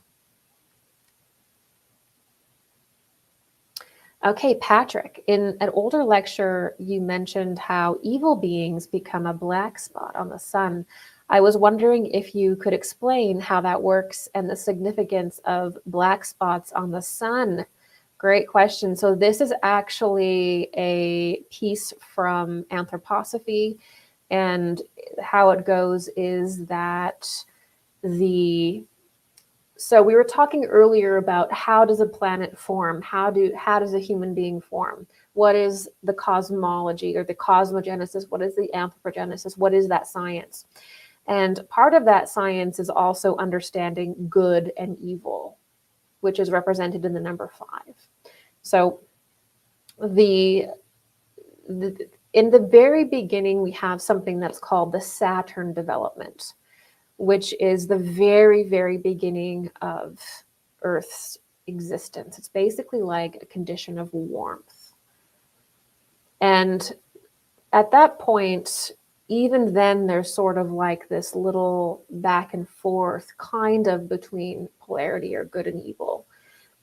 And then later, when you get into the sun evolution, we see this first very obvious separation of good and evil. And the higher forces within the cosmos, within our solar system and our developing Earth, separate off and turn into what we know as the sun. This is also the beings of the Elohim, right? These are the 7 great solar spirits associated with the Christ. They radiate down upon the earth, right? So this is why the second period of development is always a period of duality. This is why Zoroaster and the Persian epoch, which is the second epoch of the earth, is an epoch of facing evil and of duality in the most basic sense. So when there was a separation sort of good and evil, the essences, you could say, of like form, or the essences of Saturn, they sort of remain as a dark spot on the sun. And the sort of like the idea is like behind the sun, there's a black sun force or a darker force that can peek through. And those are sort of like the forces, the angelic beings, the forces, the formative forces at that level that could not rise. So from a developmental standpoint, there's always been beings that were sort of outside of evolution. And some of those have remained or become like a black spot on the sun. It's kind of like yin and yang, how there's that little black spot and the white spot, and there's that little white spot and the black spot. That's like our sun too. It has these dark spots, which if you know that everything is a being, then you know that those are actually entities or a kind of entity that is appearing to us from our limited perspective as a black spot on the sun, but that actually relates back to Saturn development and sun development and sort of these forces that sort of fell outside the life wave that are now permeating through a black spot in the sun, or kind of a black hole in the sun realm. And then, yeah, that's sort of the teaching there. It has to do with these sort of higher beings. And that's why Sorath is also associated with black sun and is a rival to the father. So in a sense, they're kind of fighting in a way. Okay, Danielle, how do you know you're on the right path in terms of your life mission and purpose? Besides evolution, I feel like I'm here to help and serve, but at the moment, I don't know how. You know what? This is completely and totally okay. It's totally okay to not understand why you're here or how you can help. So the best thing that you can do, and sometimes the best answer is not some esoteric dissertation on the power of the heart or the soul in the human being. Sometimes it's just practical guidance, practical advice. And what I would advise you to do is to do what you love to do. So whatever brings you joy, whatever you love to do, make sure you do that. Okay. So we have to, in order to find out what we love, we have to spend a significant time doing what we like, because our mission is absolutely going to be based in something that we love to do. The fact that you have an attraction to doing a certain thing, a certain hobby, or you're really interested in a certain thing, that is God's way of letting you know this is your mission. Now, the tricky thing is that sometimes discovering your life's mission, your life's purpose, means that you have to move through basically a couple different forms of it. So first you have to do what you love to do. And it could literally mean like watching movies. It could mean traveling. It could mean being around people, It could be volunteering. It could be taking a certain class to develop a skill set that you wanted to do. But you have to first make this massive effort in your life to engage every few days at least with an activity that you absolutely enjoy doing. Once you enjoy doing that activity, when you do that activity, it will intensify, and you'll either go deeper into that practice, that activity, those classes, whatever you're doing, or you'll say, I don't like this, but by being exposed to this, I think that is the path. So through the first activity, the first thing that you're doing that you love, another thing may come forward. That same process may repeat again and again and again until you nail it. And that may happen later in your life, but it's the process that is important. It's not that you discover it. It's not that you arrive. You never arrive, right? You never arrive at your purpose. Your real purpose, truly in the real sense of what makes life worth living and why you came here, is to just live an honest, authentic life, a loving life. That means you've lived a good life, right? If you've lived a life where you were conscious as much as you possibly could be with the people around you, you took a genuine interest in who they are, you pray, and you live a life of compassion, if you live a life of justice, if you live a life within the 7 virtues, what are considered the 7 virtues, that is a good life. And it may not look like you're on some mission. Like your mission could be to be an amazing mother, an amazing partner, your wife, to be a wife, to be a husband. Your relationship could be your purpose, to be someone that is a support for someone. That could be your purpose. And that is just as important as, going out into the world and starting a company or being someone that's more visible, right? Those purposes are the same, right?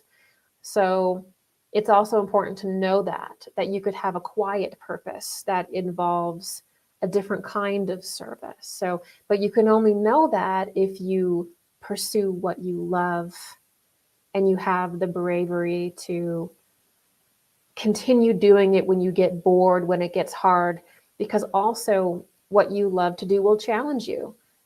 And it may not be what you thought it was. Or you may have to deal with all the reasons why you think you can't do it. So there's a lot of challenges also that come about with this too. All right. Bob, I have noticed that as we ascend, people begin to surrender to a higher power, accept the illusion of money and debt. It seems to be too real for them to overcome its power. Is this because humans still have an inherent slave mentality? Interesting. So, yeah, I would say that we're in this materialist age. And I think that also it has to do with survivalism, where there can be at first, I think, also an intense focus on resources and money because of survivalism, basically. So it's connected to our very primal root existence, whether or not we have resources. But also, this is the thing, is that usually with human consciousness, we will basically exhaust the easiest ways to achieve energy, acceptance, power first. So it's like, if we can get that from other people, if we can get that from money, then we'll do that until we can't. So in other words, going inward and developing spiritually is a totally different process than getting energy from the external world, like money, like fame, like other people. So usually the material world and its ability to kind of fill that hole that we have for God is completely seductive to many people. It's like if you are, there's a lot of suffering, especially in childhood, and the things like money, right, can fill that void very easily. And that can cause a very vicious evil, the evil of mammon, the evil of Ahriman, the evil of materialism to enter your soul. And you will wrestle with that until you realize that there is no transformation there. Transformation is in the heart and is only through God within. So it is true that it's kind of like the material world, especially the money thing, can be just extremely seductive, extremely hypnotic, and you have to have some kind of genuine spiritual experience, like deep spiritual experience, that shows you how meaningless all of that is. And I sometimes I'll watch these debates that go on between, people who believe in God and people who don't believe in God. Maybe like the Sam Harrises of the world, and then like an apologist for Christianity or apologist for Islam or something. And you see these debates, and they're fascinating because we do live in the time of intellectualism in the mind. And so I do feel like we have to bridge these things through discussion. But I think it really just comes down to this, in regards to being the hardcore materialists and the people who understand spirit, is that a materialist must have an experience. You're not going to reason with someone who is obsessed with the material world, who thinks that the material world is all there is. They don't necessarily believe in the spiritual world, or they're not willing to admit that the spiritual world could nourish them better than anything in the material world. So people have to have an experience with God. If they don't have an experience with God, if they've never entered into that transcendental state, then they're not going to understand it. It's not going to be real for them. Why some people have an experience with God and some don't is one of the mysteries of their personality. But you can bring that experience forward in your being through prayer, through asking God and Christ to enter your heart. Pray every day that they enter your heart. Pray every day that you can be a vehicle for them in this world. If you pray for it with genuine desire for God to enter you, you give that permission, you pray, then you will create a vacuum for that experience, right? So that's one way to bridge the gap. But that requires humbleness, that requires playfulness, that requires a kind of genuine, not just like a gesture, like, yeah, please God, enter my life, whatever. There has to be a genuine desire for that. The spirit world can sense whether that's a genuine desire or not. They don't care what the words are. They can sense the impulse, okay? So you have to ask, and you have to be ready. And then God will enter your being. Christ will come around you, right? Now, some people have God enter their life and they don't ask for it. And again, that belongs to the mystery of that personality, their past lives, things like that. It's a mystery why some people come into these experiences and why others don't. It has to do with their soul. But I can guarantee you, and I can say that when somebody is a materialist, they're that way because they have never had an experience. Once you have an experience, you don't have the luxury to live in the material world exclusively. You're now operating in a totally different paradigm. And so we have certain people that are, in a material paradigm that leads to atheism, right? And leads to, dogmatic scientism, right? And then you have various different degrees of rising out of that and awakening to the spiritual reality of themselves and also the angelic hierarchies and cosmos around us, the spiritual world around us. But the issue is perception. Make no mistake. The issue is that some people can perceive it and other people can't. That's why, people on the materialist side are like, well, prove it to me. Well, you don't have the senses. How can I prove something to you when you don't have the senses to perceive it? So it's an issue with developing the senses and allowing that force in. And if that has not happened within somebody and they're trapped in that materialistic paradigm, then only that person can draw themselves out of it. Right? That's the thing. But we're in various different phases of being released from that. And obsession with money and the sort of getting energy in the most material way is absolutely seductive and hypnotic when you're in that perspective.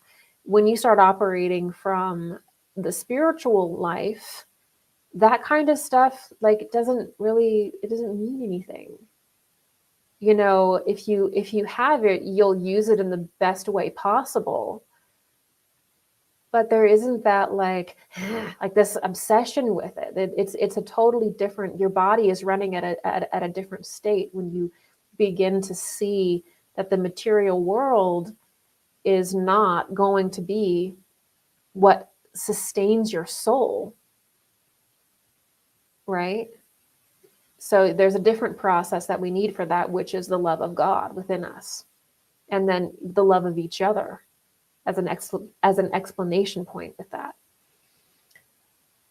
Okay, this one is from Spirit Girl. Oh, and by the way, I guess I should let you know, I just get going on this stuff. I just love doing this, but I am going to be live just like this next week, next Sunday on my platform. So every second Sunday, I do a live Q&A where I just take your questions like this, whatever you want to know. And then every other week, I like to show up on YouTube and either lecture or do a live Q&A like this. So if you like this, do consider signing up and being a member of that community. It's amazing. We have forums where we talk about all this deep spiritual stuff. And we have live streams, and it's amazing. So I'd love to see you over there. Also, the question portions of my lectures are held on my website as well. So, okay. This is...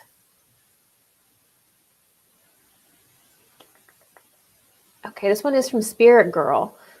I'm having painful changes in my life. I feel like it's for my spiritual growth, and I was having breakthroughs right before it happened. There is so much uncertainty, though, and I'm in shock. How can one trust things are working out in their highest good? There's an effect that is called the Herxinger effect or the Hexinger effect, something like that.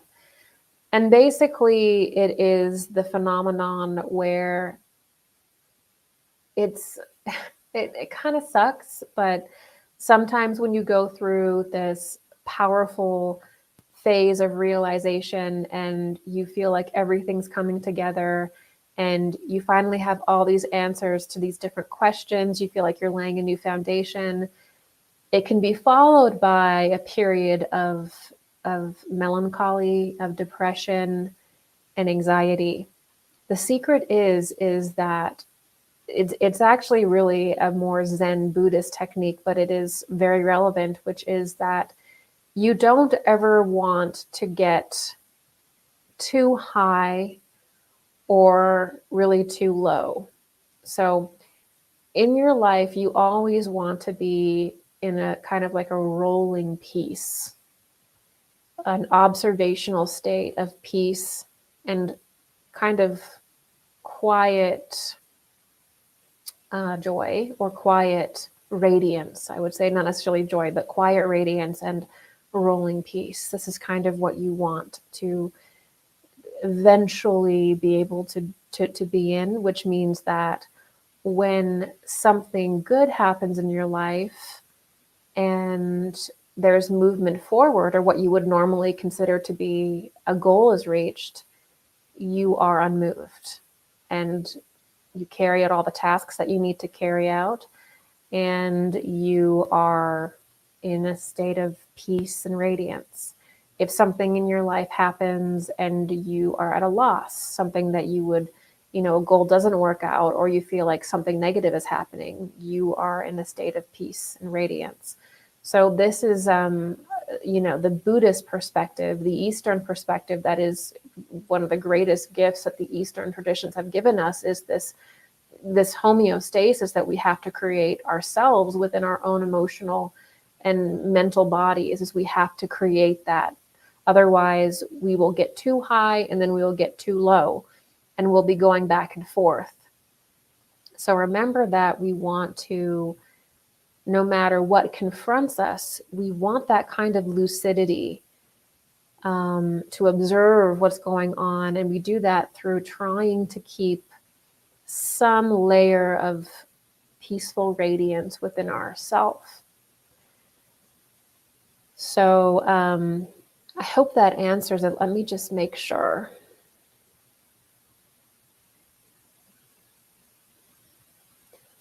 It can be really hard to trust that things are working out in your highest good, especially when you're looking at something and you just cannot figure out how on earth that would be so. There's certain things that happen and you're like, this is just not good.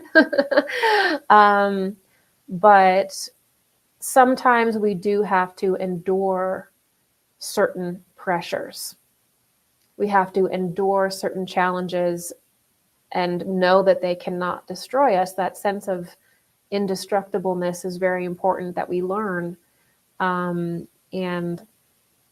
there are some things that we have to take on to know that to know our own strength. And it's in these times where we feel like we're losing it all, where we feel like it's all falling apart, where actually our spirit can become more radiant to us. It's funny how that happens, but if we lived a life of decadence, we would actually never have the contrast to drive us deeper into the God energy that we sense within our own self.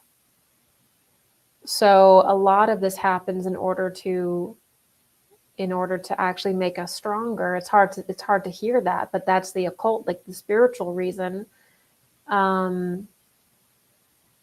And to prove to yourself that you can do it, to build a rapport with yourself, that you can go through certain things and come out on top. And that makes it so when things like that happen again in other lives or in this life, it hits you differently, because you've already sustained certain blows, you've already overcome certain things, and eventually it kind of fades away, if that makes sense. You can't control, the bad things that happen in your life.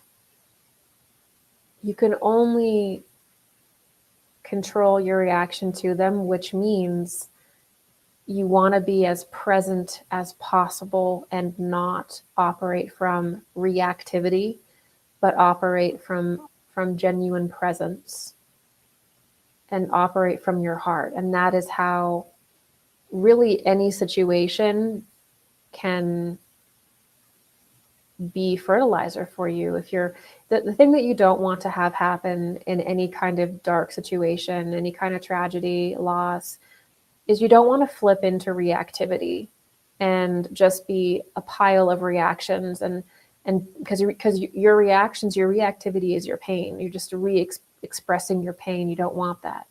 You want to be lucid, and you want to be fully conscious, and you want to be observing it as it truly is and responding to it from your highest self. And that is why we come here, is to do that exact process in the mundane sense of why we're here. Okay, this one is from a member. during a SRT session or a spirit release session, are some of them actually shadows that we have created and not really entities as beings? Yeah. So SRT, spirit release, is that spirit release therapy? I haven't heard of it called that, but I do know that there are certain kind of therapies that are emerging that basically acknowledge the soul. So sometimes the problem with traditional therapy is that the soul is not acknowledged. So it's just kind of like talking, but not necessarily having this bridge into what's going on within the spiritual body of the person, the spiritual body's connection to trauma, which, if you want to get into the spiritual aspect of trauma, you have to get into demonic entities. If we were looking at the shamanic cultures of every path of life, we were just talking about our early pagan cultures that were, the early pagans were and by the way, paganism encompassed every single walk of life. There were European pagans, there were African pagans. Paganism was the way of being in earlier periods. So when we were at that point, we could clairvoyantly see a lot of the entities that were around us. And one of the things that the shaman really retained, and even different Egyptian scripts and stuff have like actual techniques for exorcism and, how to remove these entities. And you go into like where these traditions are retained in places in South America, even different places in Europe. And there are techniques basically for spirit removal. So this idea of spirit release and exorcism has always been present in humanity, and demonic entities have long been considered the etheric, spiritual reason why certain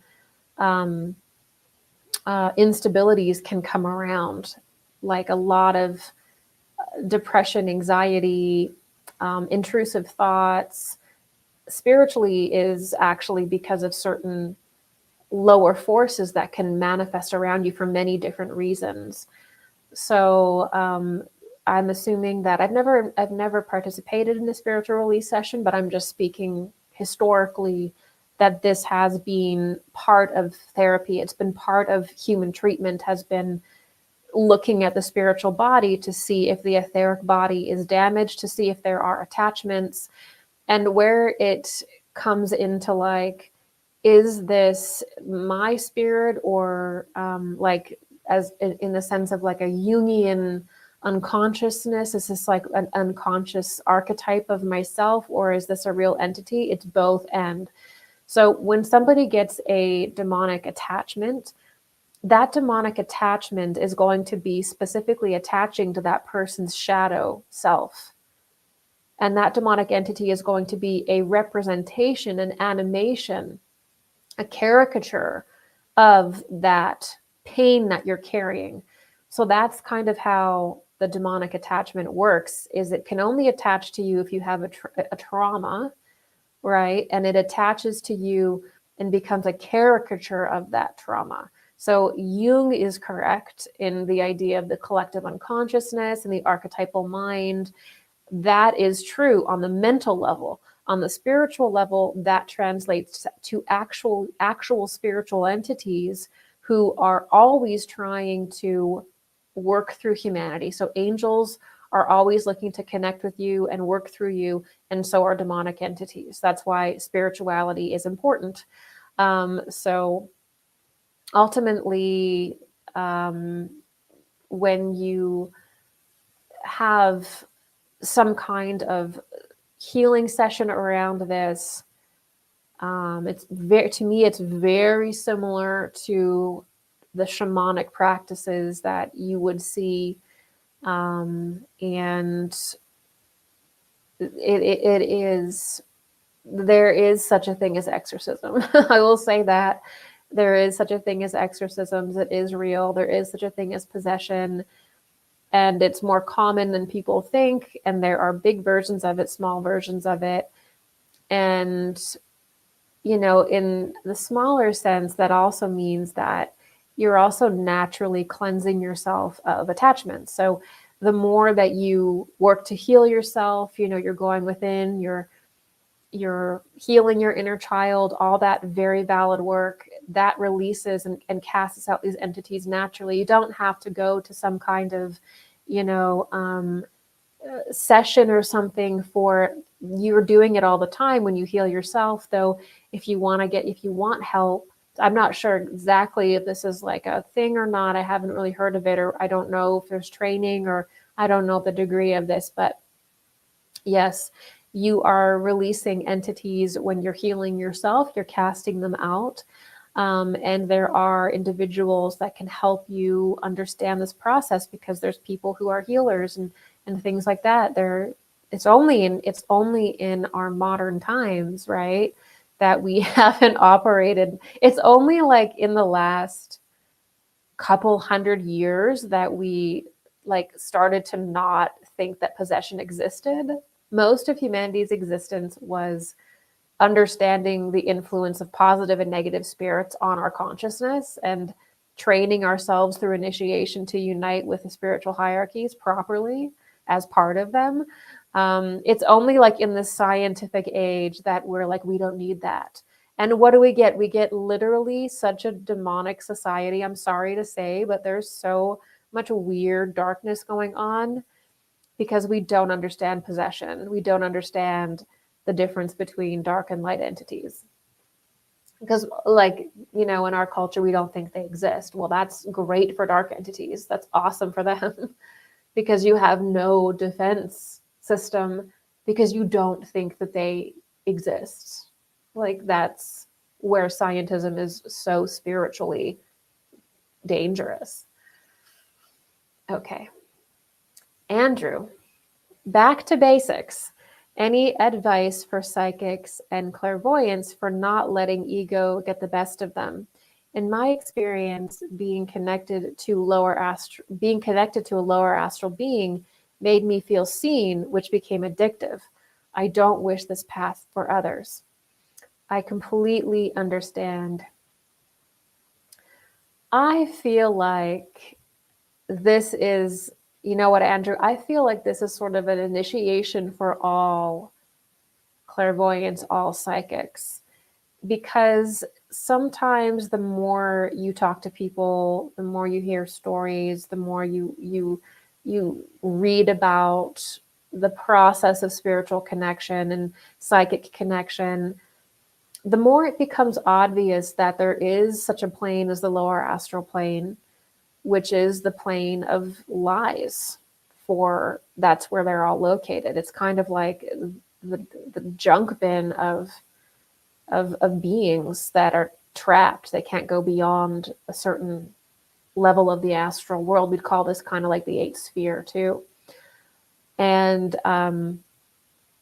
when you first open up as a mystic, that's probably where you're going to connect with, especially if you view the development of your psychic gifts in itself as a recapitulation of your entire soul's spiritual development.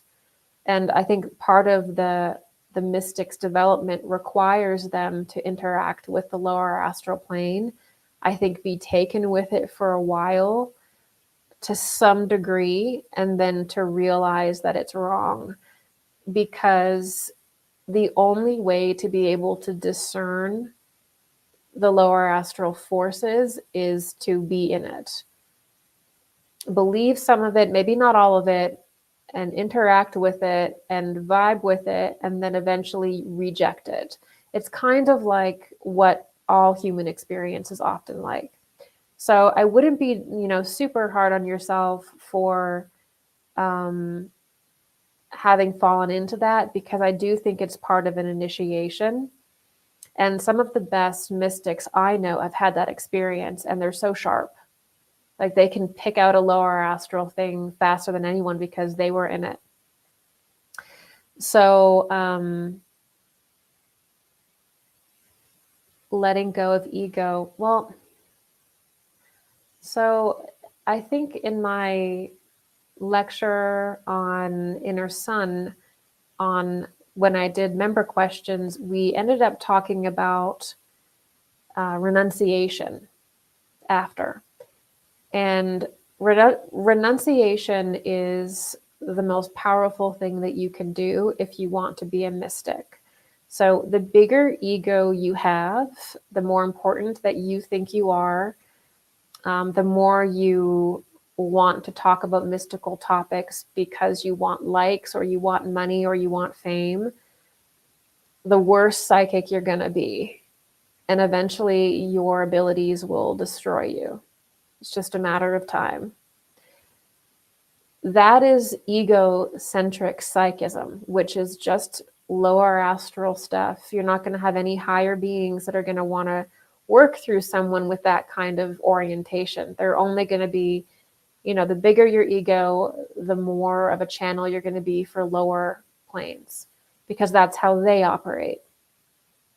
If you want to be attuned to higher planes, it's the opposite. You actually have to get to a point where you renounce your attachments to money. You have to renounce your attachment to status. You have to renounce any attachments to being liked. You have to renounce all of it. One by one, little by little. That is the path of the mystic. You will be challenged and you have to choose God. You have to choose service. You have to say, take it, take that, take the money, take the relationship, take this, take that. You take it, you have it. The more that you renounce that, the more that you become a vacuum for God, for masters, for the higher spiritual beings that are seeking to work through humanity. But it takes the renunciation of everything that is to do with a negative ego, everything to do with attachment. You have to completely renounce any desires to be part of the cool crowd, part of the mainstream, to be taken seriously, to be liked. You have to renounce any desires that the material world has to give you, this kind of home, this kind of existence, this kind of car. If you want to be a good mystic, that's what you have to do. Now, should these things come into your life, you are blessed, and use all of those things to serve even more. But that is the path of the mystic. There is no real psychic that is an egomaniac. It's just going to be a sad descent to the bottom. Because to be truly attuned to heaven, to be truly, truly attuned, you cannot have those kind of desires. You have to let them go. Now, you don't have to let them go in a day, but you will feel in your life, you will be confronted, you will feel a moment where you know that you can move forward and take on a higher capacity, but you have to give up something of yourself, something that you want, or a belief system that you're really attached to that you think is true. You have to say, I'm going to give that to God to be rewritten. You'll know in your life when you have to give something up. That is an attachment. And if you don't give it up, then you won't develop anymore, and you can continue living in, some kind of way that's fulfilling for you. But for the true mystic, for the true person who wants to live clairvoyantly, who wants to see the spiritual plane, you must become like them. You must become like the angels like Christ. You have to rise to that level of operation, which is not at all materialistic. Do you think that Jesus and the being Christ cared about truly about what other people were thinking? He was crucified, and that's a journey for every mystic, is to experience that to some degree. Not that we're all as important as that. That's not what I'm saying at all. I'm just saying that, we're all crucified on matter in the classical sense of that word, and we have to renounce it in order to go beyond it. And so that will be part of your life. And the more that you let go of attachments and materiality, the more you will be filled with such a sense of love and purpose and true spiritual power that you will weep. You will wonder why you ever thought there was any other way to live. It's not easy, but it is there for those who truly choose the mystical path, the true attuned mystical path, not the egoic path where people, regurgitate like some kind of book they read somewhere or something to be a spiritual figure that's going on tour. And, there's a lot of fake spirituality out there that is pure egotism, and it's not going to lead any place good for society or for that individual, for the people that follow them. And so this is a great question, Andrew, and I do see it as being a deep part of the initiation of the mystic, is to understand the more they renounce those cheap and shallow forms of power, the more real power comes to you, the more attuned you are, and the more higher and higher beings that will seek to work with you, they'll line up, because there's a capacity within you that is like them, right? So you have to understand that that's the real key to psychic development. It's not doing your third eye exercise every Tuesday, or, envisioning something or some kind of yoga. It's literally how you live your life. It's how you operate. What is your focus? That's the main thing. So, okay, Tracy Lee St. Clair. How does one understand more about shape-shifting entities and hitchhikers? My ex went to Mexico to the pyramids and returned as a different person. Sadly, he broke up with me and has been on a downward spiral since. Oh, wow. It's so interesting because I remember a while ago, I did a video on the Mexican mysteries and the entity Toatl, and that the weird thing is that the American continent is actually apparently kind of like the seat of the Ahrimanic influence. So there is actually America, in a sense, is sort of, there's a potential for Ahrimanic activity here on this continent more than other continents, which is why a lot of early Europeans didn't come here. It wasn't to do with like different races of people. It's the energy in the earth. And so what was really fascinating is that I think it's in the Steiner material, there was actually a very dark entity named Toatl, which is Toatl. And he actually, I think he was supposed to be operating in Mexico at the time of Christ in the Middle East. And he was actually kind of a dark magician who was trying to lead the Mexican people into all of these dark practices and all this demonic activity. So he was actually operating there as like this dark figure. And please correct me if I have this wrong in the comments. It's been a while since I read that lecture, but he eventually ends up getting basically cast away and locked away, kind of like how fallen angels get cast away, with these darker spirits get like contained or cast away. And it always like made me think that sometimes when you get these places of such high spirituality, like obviously that Mexican peninsula there and that area of Mexico, there's obviously a very high spiritual culture there. And then sometimes you'll get this weird aftershock of like a dark entity that will come in and try to like manipulate it at the end.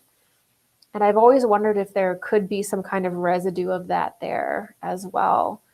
I also know that there's been a lot of people who became really fixated on the certain aspects of like the Mayan culture or the Aztec culture.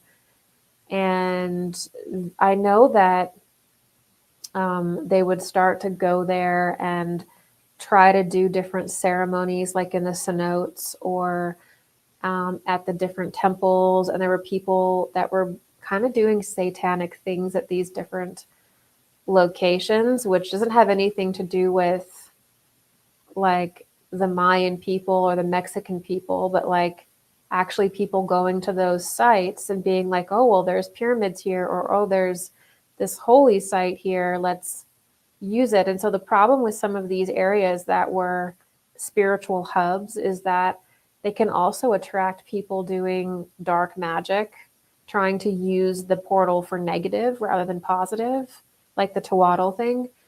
And so you have to be careful sometimes when visiting these ceremonial sites, because there are people that will try to use the portal that the site was originally around to summon dark things, you know? So a lot of the time at this point too, you're not getting the real energy of like certain ruins in Mexico, or you're not getting the real energy of a lot of the things in Egypt now. There's a lot of residue from people doing ceremonies there, and just people going through. And so there's a lot of hitchhikers, as you would call them, or there's just a lot of entities wandering around there that are not anything to do with like the Mayan or even the Aztec necessarily, but just to do with these random entities that have been summoned and that are like hitchhikers that will hang out around spiritual places because they're looking to be, connected with.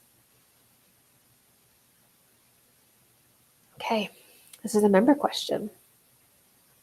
I have been spiritually, quote, awake for about 15 years. I have healed much through self-love, but have never had any visual spiritual encounter in waking life or meditation. Does not having an encounter like this relate to one's level of initiation? Well, you've absolutely had encounters. Every single person has had an encounter. We're always being connected with by our angels, but we just don't remember it. We just don't bring it into our consciousness. The only thing that can begin to bring it into your consciousness is a couple things. The first thing is through having a very strong meditation practice. The second thing is that you have to open yourself in prayer. So you have to say, please, Christ, enter my heart. God, enter my heart. Make yourself known in my life. And you have to pray that, every day, and pray for it, and then let it go, and live your life with as much presence as possible. And then eventually what will happen, especially if you ask, because sometimes we forget that we have to open ourselves to sense angels, right? We don't realize that like the reason why we may not sense Christ in our life, the Christ being in our life, like that Paul of Damascus experience, or the reason why we don't sense angels around us is because we've never asked. And then sometimes we have to continue asking a few different times, and then eventually just let it go. But sometimes you have to ask a few times just to get in the energy that you're opening to that. So the first thing is asking, so you know that you're open, because sometimes there can also be like a very deep fear. Like on one hand, we want to perceive the spiritual world because of what we think it will be like, or we hear other people talking about it, right? But then on the other hand, there can actually be a very primordial fear of the spiritual world, because there's a sense that we can't control it. There's this knowledge that it's beyond us. There is cellular memory of having negative encounters with spiritual beings and other epochs, and all kinds of things going on deep within our being, in the undercurrent of our being. And so we do have innate fear of the darkness. We have an innate fear sometimes of spirit, even though another part of us may not be, may be ready. And so what I usually advise is that pay attention in your life if you're wanting to have an experience with God, if you're wanting to have a spiritual experience. What will usually happen is that they will come around you as like a little ball of light. You'll notice like light, or you'll get a presence of love. You could see out of the corner of your eye something. You're going to start to have a micro spiritual experience. And your angels are going to essentially see how you respond to that. So they're going to see, are you afraid? You know, is that primordial fear coming out? Or are you relaxed and more lucid? And so spirit will usually test you to see how you respond. And if it's going to be too much of a stress, then they'll back away, but they'll continue to see if they can work with you more consciously in your life. So that's what I would say there, is make sure that your nervous system is calm, and that you know that that's sort of the process. And then you can also begin having spiritual encounters in your dreams. So that's actually the first way that deceased loved ones, angels, masters, right, saints, you know, those beautiful spirits, that is often how they communicate with you, is in your dreams. Even for people who are adepts, like, your dreams is usually where a lot of that communication happens. So do not be afraid to use your dreams as that natural astral travel that you do. Do not be afraid to use that as your medium for communicating with your angels.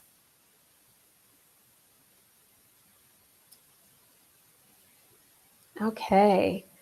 Can you explain what the Bible is referring to by the term, quote, familiar spirits? And this is a member question, by the way. And why we are warned against interacting with them.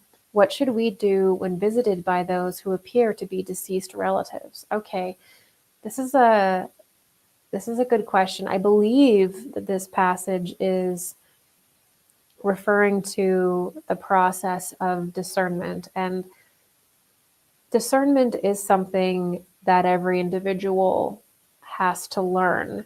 So there's no real hard and fast rule for how to basically tell whether a spiritual entity is good or a spiritual entity is bad.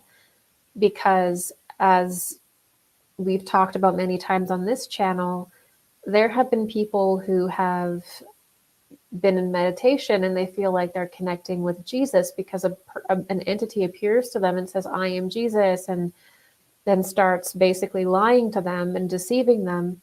The same thing happens with Buddha. The same thing happens with Krishna. The same thing happens with angels. And so demonic entities have the ability to appear as anything that exists within the lexicon of our collective consciousness. The only way that you can discern whether an entity is who they say they are is through the energy that's being emitted from them. So entities that would be considered familiar spirits in the sense of like a demonic entity masquerading as a deceased loved one or something like that, is, well, you would have to be able to sense the energy behind them, because those kinds of spirits use something that's called false light, or they use regurgitated light, kind of like a lunar light, to manifest. So one of those entities will be less bright, less powerful, and the only way that you can see that is by literally being exposed to them, and then also being exposed to higher forces and learning the difference. Like, it's such this is where a lot of people just fall into superstition and never develop their clairvoyance. They never develop spiritual capacities. They never learn occult science, is because they're so terrified of even interacting with a dark entity, when in reality, they're around us all the time, every day. It's a part of our life. So there is that primeval fear of them, though, which keeps people from really, seeing it. So you can have a demonic entity that kind of masquerades as anything. They can masquerade as a child. How many times have you heard of these like weird demons that basically masquerade as like a child and like, hi, and it's like the weirdest thing you've ever, it's bizarre. They masquerade as children. They masquerade as, people that you've known potentially, which is really disturbing, as angels, all that kind of stuff. And so usually in different traditions, including the Bible, there is a warning to humanity that, like, listen, on the most basic level, don't just think that you can open up to the spiritual world and everything that presents itself to you is going to be what it says it is. We live in a world of deception now. So this is the warning, is you have to learn discernment. And there is no human being on earth that doesn't have this task before them. It is something that everyone has to do. We can't just operate in like a kind of tribal way forever. Every individual has to individuate and learn to discern the difference between good and evil within themselves, which translates into the ability to discern good and evil in the spiritual plane. Every human being must learn to do this at some point in their soul's journey. So you can't just say, oh, I'm never going to learn meditation, or I'm never going to open my eyes to the spiritual world, because all that means is that you're just going to be used actually by spiritual forces, because you're afraid to take on the task of discernment and actually being an active participant in the spiritual world in which you exist simultaneously right now. So that's, in my opinion, what that means. Okay, so this one is from Hans Banans. I'm very connected to the earthly realm, such as plants, animals, and the sounds of the earth. I find my most spiritual comfort and insights come from here. I don't resonate with the cosmos as much. Can that be explained? Totally. I mean, there are different kinds of souls. There's different kinds of people. The earth is actually a very spiritual being. In a sense, it's like it's the being that we can actually learn the most about ourselves, because we are essentially a little macrocosm of the earth. So when we understand the elemental systems on the earth, the elemental beings on the earth, behind the plant kingdom, behind the mineral kingdom, we're actually really understanding ourselves. It's kind of like there's different disciplines where you can have a very earthy love, and you can see the spirituality of, I guess, the world through the earthly dynamics, or you can be someone that is going way out in esoterica and kind of, removing it a little bit and seeing it on a large scale. It's just a matter of taste, and I think it takes all these different types of interests to create a good whole, a good balance. I mean, if everybody was just obsessed with the cosmos, I mean, that would be awful. We need those people. We need people to also be deeply in love with the earth and deeply knowledgeable about her systems, the seasons, because the earth, again, is also a little microcosm of even the sun. So it's there's a deep, deep, deep spirituality to the earth. There's nothing wrong with, just because it's the earth, it doesn't mean that you're like materialistic or anything like that. Or like, do you know what I'm saying? Like, there's so much beautiful spirituality to the earth, and just through even the realization that when you become anxious, stressed, like burnt out, the best possible thing to do to find balance is to go to the earth, to return to the energy of the earth, to take your shoes off, return to the earth. Just the reality that that's what we do when we need to reset shows how spiritually powerful the earth is, and that really all of the secrets of the cosmos already exist within the earth through studying the earth and the earthly spirituality. Okay. This one is from a member. When coming across a feather, what does this mean in your perspective? The feather is always that of a mockingbird.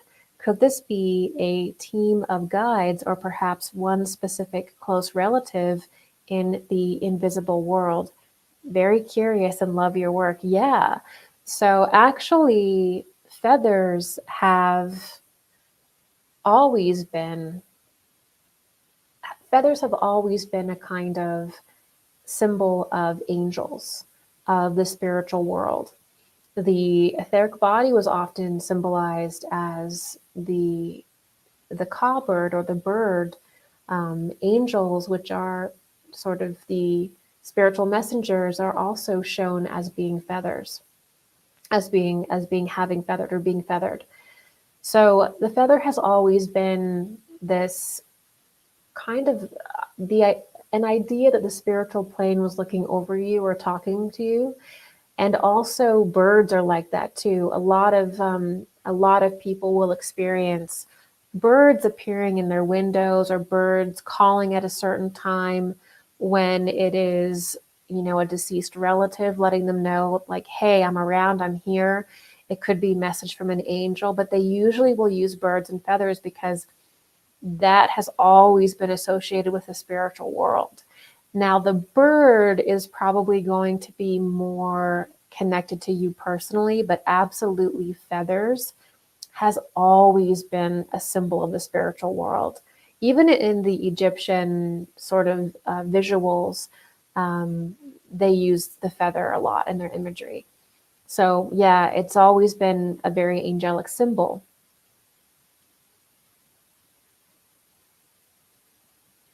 Yeah, it could be a sign of your guides. It could be, a close relative.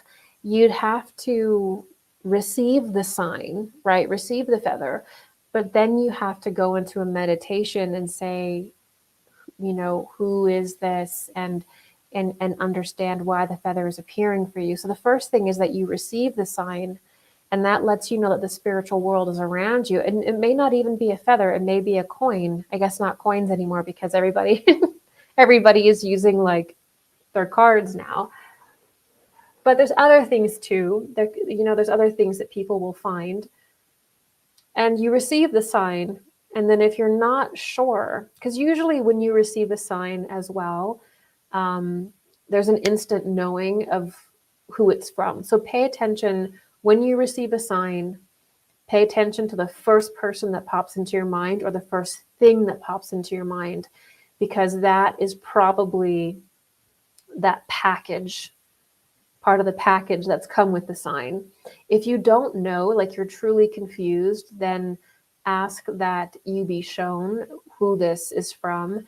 And again, if you're not really a strong receiver yet of spiritual messages, then use your dream time. Your dream time is a great time to communicate with angels. It's a great time to ask a question about your spiritual development, to evolve your spiritual development when you're already in that state. It's easy to begin to bridge those experiences to get answers because you're already going to be in the spiritual world at night. So if you don't know what a sign means, meditate on it and ask before you go to sleep. And then do not be surprised when you get a message. All right, we've been going for over 3 hours, or about 3 hours, so we're going to move into one more question, and then we're going to do shout outs and then super chats. Okay, this one is a member question. My question is, what would you say would be the most important sides of life to emphasize today? I am surrounded by people talking about 5D as if solar rays will transform them tomorrow, not needing to do much. Oh dear. Gosh, has that thing ever run away with itself? The whole 5D thing. There's been a noticeable regression of spiritual information since, I would say, the turn of the century. It's just been oversimplified and oversimplified and over-reduced until a lot of the spiritual teachings in the New Age or like pop spirituality, they have no resemblance to what they originally were. And there isn't an original concept in the New Age or in pop spirituality. It's all basically theosophy, anthroposophy, Gnosticism, and various different religious concepts, Eastern mysticism. It's all the regurgitation of those things in an even simpler form, to the point that they barely even resemble the original systems they come from, which were complete systems. If you go into the Eastern mysteries, you're going to get a complete system. You're going to get a cosmology. You're going to get processes. If you go into the Western system, so anthroposophy, esoteric Christianity, Rosicrucianism, even parts of Gnosticism, you're going to at least get some kind of complete cosmology. Whereas with the New Age, most of it is, you're not going to get anything from 20-minute videos or 5-minute videos or 30-second TikToks. That's not how we're going to understand our spirit. That's not how you're going to understand the cosmos. As in these short, you have to understand the complete system. That's how it's always been. But now we're in this weird time where everything's hyper digested, hyper broken down, and that's just not how esoterica is taught, understood, or experienced. So big problem. And so the other thing that we have going on is that it's too scientificized. So everything now has to be called a dimension. That's a spiritual plane. That's the heavens. It was called different levels of heaven, or it was called lokas, or it was called the spiritual planes, the astral plane. These are different layers of the astral plane, different heavens. Now it's a dimension. So everything is becoming too scientificized. We're trying to apply science too much. We're trying to reduce it too much, make it too sciencey, to the point that it's like this externalized objective concept that has no inner meaning anymore. So the most important thing to emphasize today, because of that, is the humanness of everything. For example, again, we do not live in a simulation, okay? Only parts of the physical world and the lower astral plane look like a simulation. Again, the underworld or the subatomic level is the atomic, like it looks like a machine. So the lower astral plane and the subatomic world operates like a machine, right? It's only a very small part of existence that operates like that. We actually exist inside beings, within beings, within beings. So the thing that we have to understand is that we are humans in a human world. We're not humans in a machine world simulation. We are a being within a being within a being within a being, which means we are a being within the spiritual hierarchies. Every single planet that has formed is also a being. Every single planet in the future that forms will become a being with a regent. So we are in a world of beings at different stages of evolution, which we see through the angelic hierarchies. At the very top of the angelic hierarchies, we are literally existing within those beings, just like how we have elementals that exist within us. And it's our responsibility through right living to liberate those elementals into a higher existence.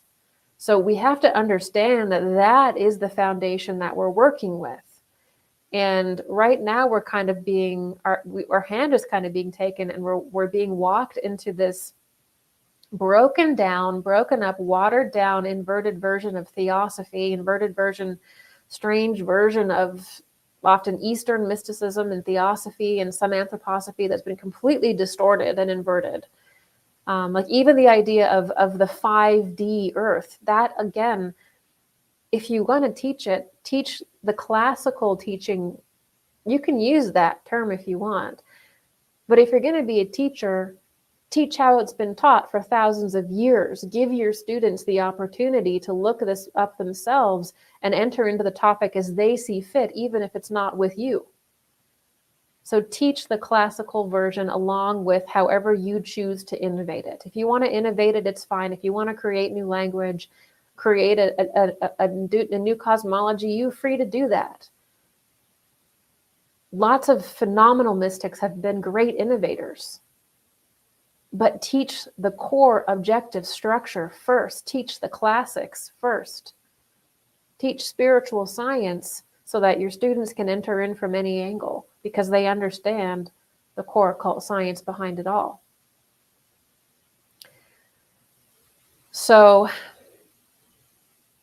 we have to emphasize humanness today and what it is to be human, because everything in our society is pulling us towards being inhuman and to destroy that.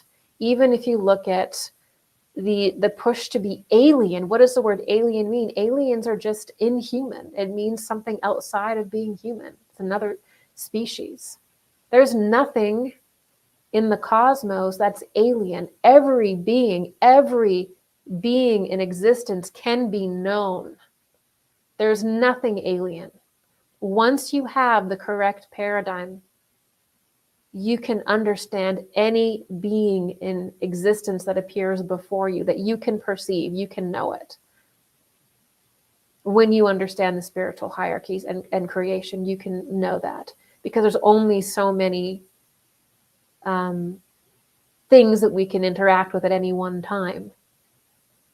So this idea of, of things being inhuman, of, us, even us not being able to know is not true. We absolutely can have different spiritual scientific processes that help us know at least the basics of some things, right? So we have to understand too that we have the ability, through understanding occult science and the basic tenets of it, to pretty much be able to approach anything with a reasonable understanding, to categorize it in a way that we can at least begin to have a meaningful conversation. That's at the level of consciousness we are at. Will we understand everything all the time and its precise, brilliance? No, but we have a really good place to start with anything that we encounter at this point. And what else would I say needs to be known? Yeah, the whole thing about I totally know what you mean about, like, it's kind of like the whole trend is basically, I always say this because it's so obvious, like whenever someone's tuning into the lower astral plane, which is like in esoteric Christianity would be like the Antichrist impulse, it always has the same points it has to hit. Like it is a script up there in the lower astral plane with the demonic entities. They always want to just say, you don't have to learn how to basically create your immortal body, or they'll distort that teaching anyway. You just have to be changed by, like, the world will just evolve and you'll just evolve with it. There's no precise teaching of resurrection, right? You know, Jesus is always just a normal man who had like a bunch of kids and created a special bloodline. Jesus is just a normal man, or Jesus is an alien. The number one thing that usually the lower astral plane will do is to not allow you to understand resurrection and to not allow you to understand Christ by lying about it incessantly. The other thing too is with this is what you're saying here is that all you have to do is basically receive the rays of the sun, the solar impulse, and then you're going to be changed. That's not true. Okay. So how humanity and the earth evolves is that, and I talk about this in my lecture called The Body Immortal, is that first we receive the Christ as an internal impulse at the turning point of time, which is the crucifixion. So the whole point of the crucifixion and Christ's sacrifice is that through that we receive the Christ impulse inside of us. It's now within every human being. Never happened in the Earth's history before. The Christ being was outside of humanity until that point. Once we see the crucifixion, the Christ being enters the earth through Jesus's blood, which is permeated with the Christ. An etheric event happens, and now the Christ being is within everyone. Very big deal. An alchemical change has occurred on the earth. The earth is no longer the same being. It's now becoming a star. Okay. Then once that stage happens, then we get into the idea of solar flares and external solar impulses, where once the Christ is received within our being through the rite of Golgotha, then we begin our spiritualization, consciously create the resurrection body within ourselves like him. And there will come a point in earthly evolution where there will be a solar flare or a great solar flash that will actualize the spiritual work that you have done by manifesting essentially your etheric body to the degree that you have one. So there is a truth to the reality that the sun changes you, or that there will be a solar event. That is true. That the external and internal forces of the sun will work upon the human being to create a certain etheric world, you could say. That is true. But you cannot even enter into beginning to understand that stage without first understanding resurrection and the Christ being in Jesus. So it's what's happened is that people are stuck in a weird kind of spirituality that wants to stay externalized.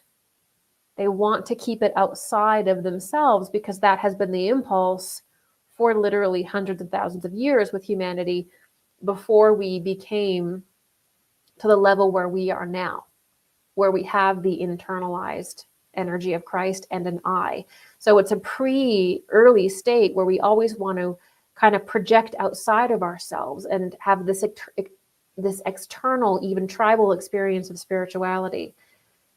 But we have to understand that we're no longer in that phase and that we're in a different phase now. And there's dark entities, like straight up demonic entities, that will lie to you about Jesus, about Christ, make you think different things about it. Because if we don't understand the Christ being, and if we don't understand Jesus, the role of Jesus, we don't understand that process within ourselves. We won't understand our ability to resurrect, our ability to build the immortal body. So the whole idea about trying to lie and deceive about Jesus and about Christ and that event is literally so we don't learn how to be like that. It's sinister. And I have to say that impulse to spread lies about that and misunderstand it is the reason why it's so misunderstood today. People fear it today, which is really unfortunate. So those are the things that I would say. I say that we have to keep things human, right? So, like we need to stop spiritualizing machines, right? The cosmos is not a simulation. The cosmos is a being within a being within a being within a being. That is the correct ideology. Why? Because we are a being. And through initiation, we will maybe rise to become a planetary regent one day, or rise to become a Christ bearer, or rise to become a Buddha, like the Gautama Buddha. Like, these are initiation phases that all human beings have the opportunity to achieve, should we actually understand it to begin with. But in order to understand it, we have to know that there are beings within beings, and the process of initiation is reaching that level, right? And understanding Christ properly, not weird dogmatic reductions that have nothing to do with Jesus, not bizarre New Age teachings that tell you he's just a normal man and he was a Christ bearer. He's not a normal man. Jesus's position was distinct from Buddha.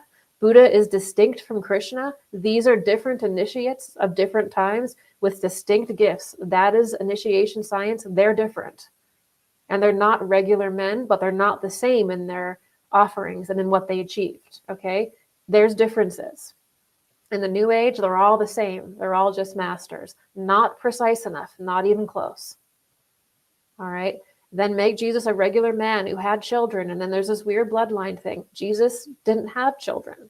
I know that's going to offend people because we've been told by Tom Hanks that he did, or all these different books that he did. So we have to clear out and understand the real teachings of Christ, the real identity of Jesus, including when we understand that, we understand the real identity of the Buddha, the real identity of Krishna, and all these figures in the Christ stream. And through understanding who these great figures are, then we understand our process in becoming like them. But if we don't really understand who they are in that process, the gifts that they gave, then we're not going to understand how we evolve to that point ourselves. So many things to say here, but we've been going for so long, and I'm probably talking your ear off. We will now move into shout outs and super chats. I do appreciate all of you guys hanging out with me today, supporting me and watching me. A big shout out to Dario Darkangelon and Darkangelo, M. Riz Fizz, Samuel, Ashley Lopez, Doyle Wayne, Heaven on Earth, Norman Smith, Whimsical, Catherine Massetti, and the Dream Detective. How perfect is that? Okay, I think we should all be dream detectives. I think so.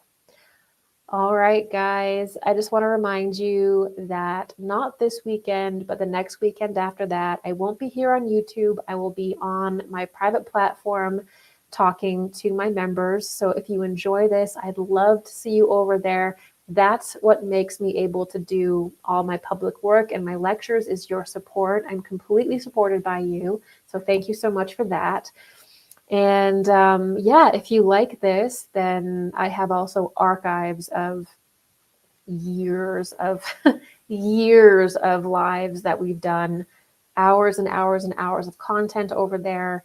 So if you like this, you'll definitely like that. There's also forums and a community there. So that can be hard to find, and it's incredible to be able to talk to people who are interested in what you're interested in. It's important to have community. And so I'm really proud of what we have going on over there. I'm really proud of the discussions. I'm really proud of what we're building. So if you're interested, do check that out on the community level as well. And I do have more lectures coming, obviously, in the Venus Mystery series. So make sure that you've signed up for my newsletter so that you will know when I'm lecturing again or when I'm doing one of these again. So I will leave you to the rest of your Thursday evening. Again, thank you so much for joining me. Thank you so much for sending in your questions. They were great questions. Totally, totally incredible. I loved every minute of it, and I cannot already wait to join you again. So all my love your way, and I will catch you in our next stream.